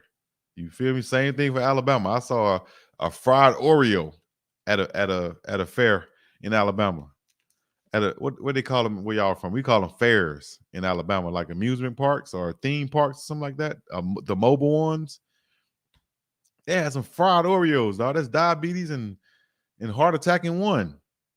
Come on, dog. Who's the defensive leader? I think Travis is one. Probably Bentley is one. And Shilo, Cokes, D-Mac. When you said Coach put me in the game the other night, I was laughing for sure. I grabbed the microphone and told that man, put me in the game, dog. We out here getting smacked on, and I'm watching. What? I felt offended. I felt offended. You ever on the sideline and your team getting beat? That's like saying you're not even good enough to get in the game. Why are we getting beat? What? I got recruited by way bigger schools than this, dog. And how am I? Come on, dog. What? Y'all better put me in the game. Let alone, yeah, I got in the game after that. Believe that. It was like the coaches wanted to see that or something, you know? Like, what? We waiting on somebody to say they want to get in. Well, it's me. I ain't come here to sit on no bench, dog. We don't do that. Hey, y'all, get up out of here. Stephen A. Smith knows the key to success in media is about criticizing the brothers and make excuse for the others. Dang, JJ Stallworth. Caribbean Food Big said, and you got Haile Selassie on your page, man. Haile Selassie Rastafari. Seen? You understand, brethren? Yes, sir. Chico, review my film, Elite Knowledge, man. Send me your film. I'll review it. They told me I need to get it and throw it in the trash. Trash. Say he trash. Put trash in the comments if he trash. Oh, come on, Chico. You can go on the bunny slopes. I ain't going on no slopes. I'll play it on PlayStation. I'm going on no slopes. Not me. Hell no. It look fun. Skiing is like surfing out here. It look fun. You really want to do it until it's time to do it. You feel me? No, that's dangerous, dog. I'm not. No, that's too dangerous. No, dog. Y'all out there, and half the time you sitting on your surfboard, just in the middle of the ocean paddling. Me, my whole time, my head is thinking, is something up underneath me, and I can't see it. The depth of the ocean goes too far down to where I can see, and something can shoot up at any time and think I'm a seal in distress and come and snack me. No, dog, I ain't with that. That's like, no, I'm not doing that, dog. You blowing my high. You blowing the fun. You know, if I'm thinking the whole time I could get snatched up by a shark or something, but I'm out here surfing. No, that ain't for me, dog. That is not for me. I'm trash. To forget that. Stephen A was the reason I started following sports commentary 20 years ago. For sure, Stephen A is a legend. I told him that when I met him at the Colorado game. I said, "You're a legend. I want to be like you in some capacities." You know what I'm saying? But do I agree with everything? No, I don't agree with what and how he did the Dwight Howard situation. You know, he might say, "Hey, I reported on it, and the way that I do it, I did it on the Stephen A. Smith show, and I did the way." Cool. I just didn't like that. That's me. You know what I'm saying? That's how Tyler Brown feel on that sideline, right? I know Tyler felt bad on the sideline seeing Shedeur getting hit.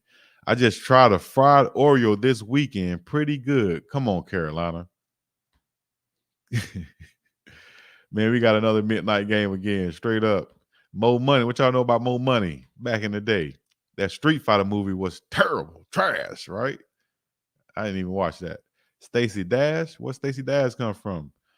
I played in weather so cold, I delivered the hit and bust my own lip. And the blood froze. Damn. And the blood froze. Oh, that's cold. I died when Shilo started singing Coach Prime's song. Salt and pepper and grits. Yeah. You're going to lose your black card. What? Butter and sugar like Coach Prime? No, dog. Yeah, I'll take some butter if it's already in there, but I'm not going to add butter just because. I'll eat grits plain. I'll eat a bowl of grits plain. As long as I got, because the salt can really come from the bacon and the eggs. So I'll just eat grits plain. Just give me some grits. Just have grits. I don't care if they some people, my grits got to be creamy. My grits, I don't care if they creamy, gritty, whatever. As long as they're cooked, give me some grits, dog. I don't need no cheese. Cheese is extra. Yeah, I'll take it if it's there. But if I had to choose what grits I want, give me the white grits, and I'll add what I want to add to it. No sugar. That's a red flag putting sugar in grits, dog. You putting white on white. You know, you can put salt on that, but not sugar. But to have it? Hell no. Super chatted. Who super chatted? I missed the super chat. I super chatted you for that. I sent you money. Chico Shedeur needs one more year at Colorado. I think so too. New England Patriots are the kings of sign stealing. I don't see no other super chat. Maybe I missed it. Oh, maybe they showing up over here. Kitwana sent the 199. And she said, I'll match $100 if Shedeur don't get sacked. I think I saw that one, but I missed the super chat. Okay, they got it on automatic star super chats. So JK, if I miss your super chat, my bad. I'll find it if you did it. Sugar and butter. Oh man, that's a flag on the play. Personal foul. He put sugar in his grits. Even though I heard that before, that's a personal foul, man. You might have to go sit in the penalty box like hockey on that one. Personal foul on the play.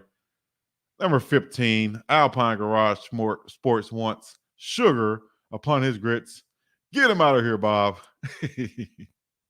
But definitely, I've seen that before. I heard that before. I'm not with it, though. Yeah.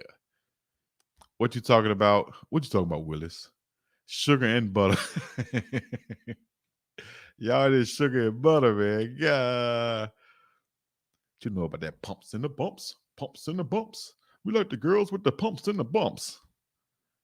Shedeur projected to go to the Raiders. Shedeur in Las Vegas, big time. And for your information, sugar and butter on grits all day, every day. Man, I'm getting all these sugar and butter on the grits. It's salt and pepper, dog. Salt and pepper are plain. Look, okay, genealogy, she with me. I'm with you. Salt and pepper and scrambled eggs, okay. Was my favorite as a child, okay. I would ask for grits and eggs. Can I have some grits and eggs? My mom used to wake up with the grits and eggs and bacon and toast and jelly. What? What time is it? It's 2:00. Man, we need a Waffle House out here, dog. Who serves grits? I don't think nobody serves no damn grits out here on the menu already. I need to get like Prime out here in Hawaii and Dog, y'all want me to promote your business? You gotta have some grits on the menu, dog. Chico, if you're calling 4 or 5 guys the leader of the team, that means they don't have a leader. Okay, then. No one is taking the leadership on the offense or the defense, and it shows. The offense, of course, is Shedeur Sanders. You can see that. Oh, man. I told you. Come on now. Come on, my salt and pepper people. There you go. Just salt and pepper. There you go. No sugar in the grits. No sugar upon the grits, man. Dude, I'm a white guy.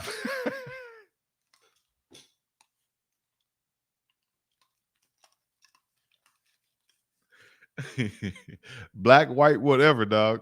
Y'all put sugar in your grits. I know black people put sugar in their grits too. You know, that ain't just no white thing right there. Like Coach Prime said, size still is more effective in baseball than football because you still got to go stop them. Exactly. You know, I can give you my playbook in football. Give it to you. Now stop it. That's the great thing about it.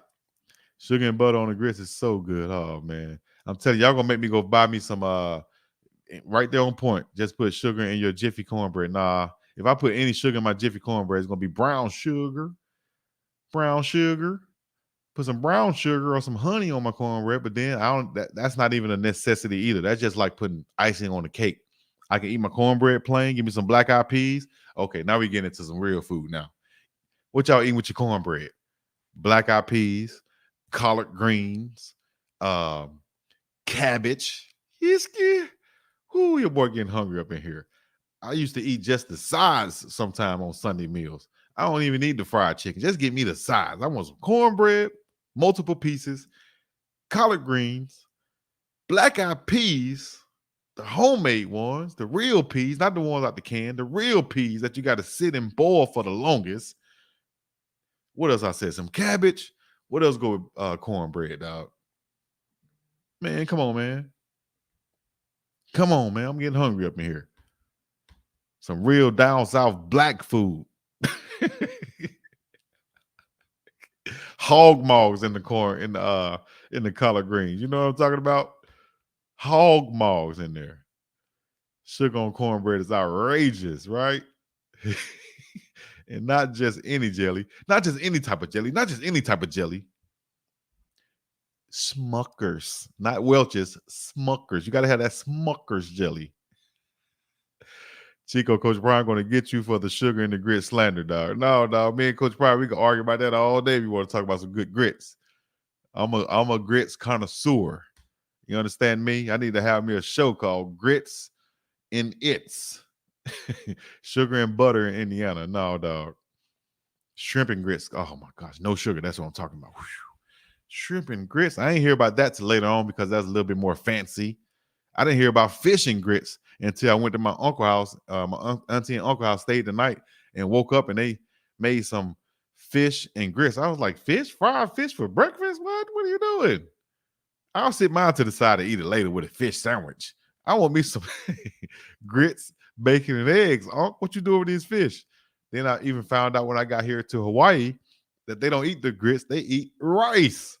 I'm like, rice for breakfast? Damn. Give me my grits, man. I'm from New Mexico, Oklahoma, and Colorado. Nothing southern about me, Alpine Garage. That's all Midwest right there, right? Midwest mountain ranges type deal. New Mexico, Oklahoma, and Colorado. So no type of southern food up in those areas? Salt, pepper, butter, and or cheese. Y'all being ridiculous out here. But I like that salt, pepper. Anything I can do to butter if it's already there. And then the cheese is optional. Y'all wild in the comments. Let me see if I can get to the bottom of these comments because they coming in. They coming in fast, and I'm getting hungry. I don't do chicken and waffles either. Oh no, that's a good combination. Chicken and waffles. I didn't realize it until I tried it. That's kind of like the salt and pepper or the sweet and savory type deal. That's oatmeal, I like oatmeal. I love oatmeal with some brown sugar, but sugar and butter. Oatmeal with brown sugar is mine. Oatmeal with brown sugar is it. And the oatmeal is substituting the grits. So you still will have the bacon and eggs with your oatmeal. Don't forget the turnip greens. I like collard greens better than the turnips. I like collards. Sometimes a leader need to be vocal. Number 2, not vocal when he needs to be. How y'all know? Are y'all there? Come on, Stanford. Come on, Stanford. How you know that man is as vocal as you need to be from what I've seen from a quarterback? And most of the time, the quarterback don't have to be vocal. It's the unwritten rule on most teams that the quarterback is the leader.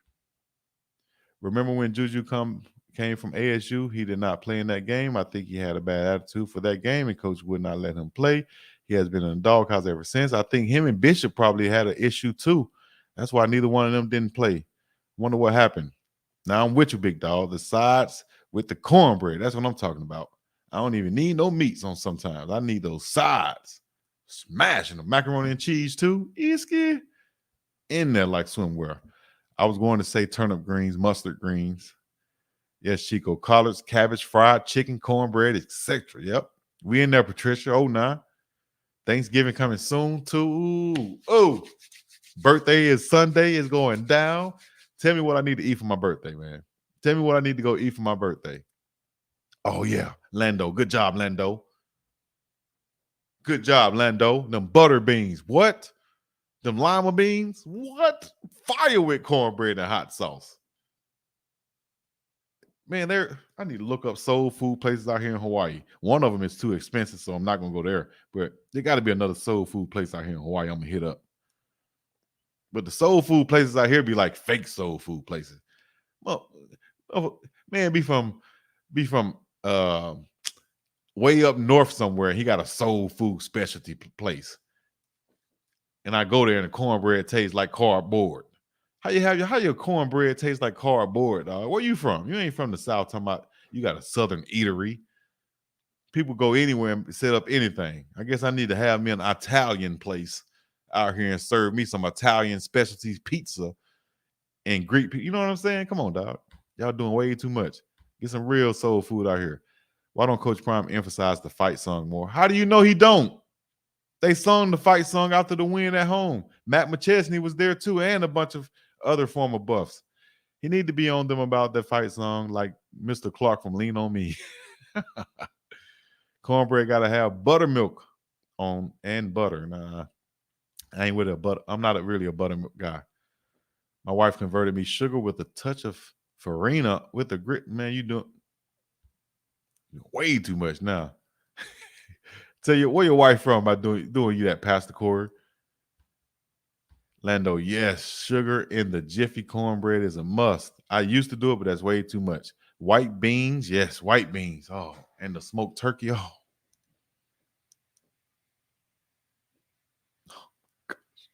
Beans and cornbread had a fight. Beans knocked cornbread out of sight. Beans and cornbread had a fight. Beans knocked cornbread out of sight. I'll be ready.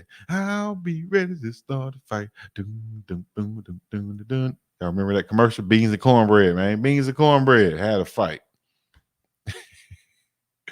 Jam, not jelly, because it don't shake like that.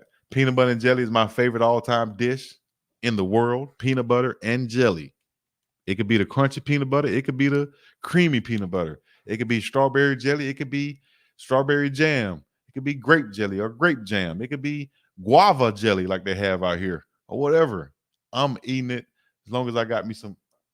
Watch this. I got, if I don't have nothing else up in here, I got a loaf of bread and some Jiffy or some Skippy peanut butter all the time. Don't forget the hot sauce, Louisiana hot sauce, Texas Pete hot sauce, Cholula hot sauce, that bullseye hot sauce. Come on now. There's one more I'm missing. One more hot sauce I'm missing. Louisiana, Texas Pete, Cholula, bullseye. Not really into Tabasco. I mean, I will eat it, but you know, a few more out there. What kind of cornbread though? The kind baked in the black skillet that you couldn't swallow? I want that Jiffy cornbread. I don't want that thick cornbread. People would be talking about Jiffy because it come in a box. Make it from scratch, man. Give me the Jiffy. Jiffy is fine with me. You feel me? Jiffy is fine with me. Spaghetti and neck bones. Nah, I don't know where that come from. Cornbread field peas. There you go. The field peas. Once you got a shell, field peas with butter, beans, and okra. I hated okra, but I'll eat it now since I'm a grown man. I'll eat okra now. Cornbread with collard greens and candy yams. Oh my gosh. Made in a cast iron skillet. Oh my gosh. Shrimp and grits. Oh my gosh. Jiffy cornbread mix. Spaghetti and meatballs. No meat sauce. Butter and sugar and rice too, man. Come on, man. You can't be putting no sugar on rice. That's a crime. They gonna lock you up and throw away the key. This guy he's charged with putting sugar on his rice. Sugar ain't gonna be an old country judge too. He's charged with putting sugar on his rice. On his what, Judge? On his rice? Oh, on his rice. Yes, on his rice. Oh, this is what I was gonna share with y'all. Since y'all still here, I get to share it with you guys. Got 204 people still left up in this thing. Real quick before you get out of here, I wanted to share this with y'all. I laughed about this so hard last night. Pause. Oh my goodness gracious. Did you guys see? Man, we got a lot of comments. Let me see if I can get to the end of it. But did you guys see sweet and savory must be separated? Do not touch. Man, you better get you some chicken and waffles, Alpine.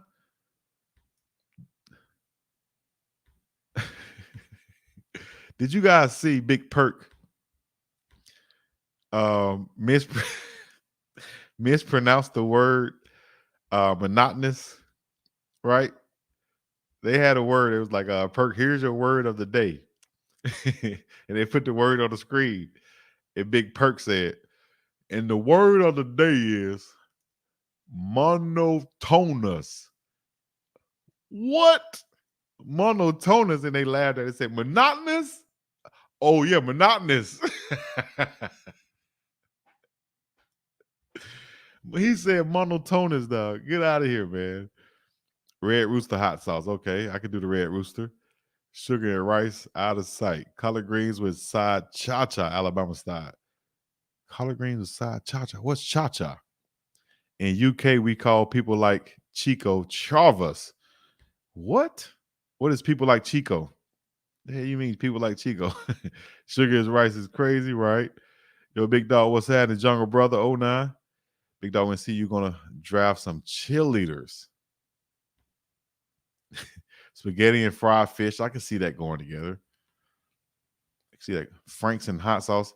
Like Chad Ocho Single said, my people used to cut up the hot dogs and put them in baked beans. Now you got beans and hot dogs. That was cold-blooded. My dad grew up on Lanai. All right. Crystal Wise Facts, Red Hots. Okay. Y'all remember them hot links, them red hots back in the day? Used to smash them. Oahu, Stanford. Speaking of food, y'all need to watch Caleb. Yeah, I saw that Caleb Mathis' new Cooking with Caleb video. His mom showed him how to cook his chicken this time. I didn't see him when they got to the cooking part. I saw them in the store shopping for it. So shout out to Caleb Mathis and his mom doing their thing on that on his YouTube page. Yep. Apple jelly is fire too. I forgot about that, Genie. I ain't had it in a long time. That immediately took me back to GWC projects. My grandma used to have apple jelly on the table all the time when we got home from school. Plain grits, little salt, pepper, and light butter. Jay Will, I'm with you. I'm with you. Preserves are the best. Camille red beans and rice. Oh my gosh, with them ham hocks. Hey man, I'm going to eat something right now. I'm going to eat something right now, and I'm about to smash some stuff because y'all got me hungry. Then you know what? Right now, I'm starving like Marvin.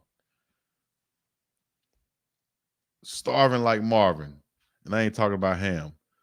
Peach preserves with hot biscuits. All right. Who eat red hot links back in the day? I used to eat them red hot links on bread. You feel me? Weed and Netflix. Skull Buffs. Put a Skull Buffs in the comment one time. Put a Skull Buffs in the comment. If you're looking for a big win versus UCLA. Once again, this was a Dog and Dave show. I just kept it on. It looked like an hour and 15 minutes, even longer, just talking smack as we talking about food. And yep, I'm about to go get some good food. And y'all put some in the air, drink some, you know what I mean? Roll some, whatever you got to do, go do that. Get right. Love on yourself, love on your people, love on your family, love on your neighbors. Keep it positive. That's what I'm all about. And you know what it is. No chitlins for me, no chitlins for me. Skull Beezy, Skull Buffs. And I'm up and about this thing. Peace, Pawnee Miller East. You already know what it is. Big Dog Chico in the place to be. BIWDOW. We about yeah.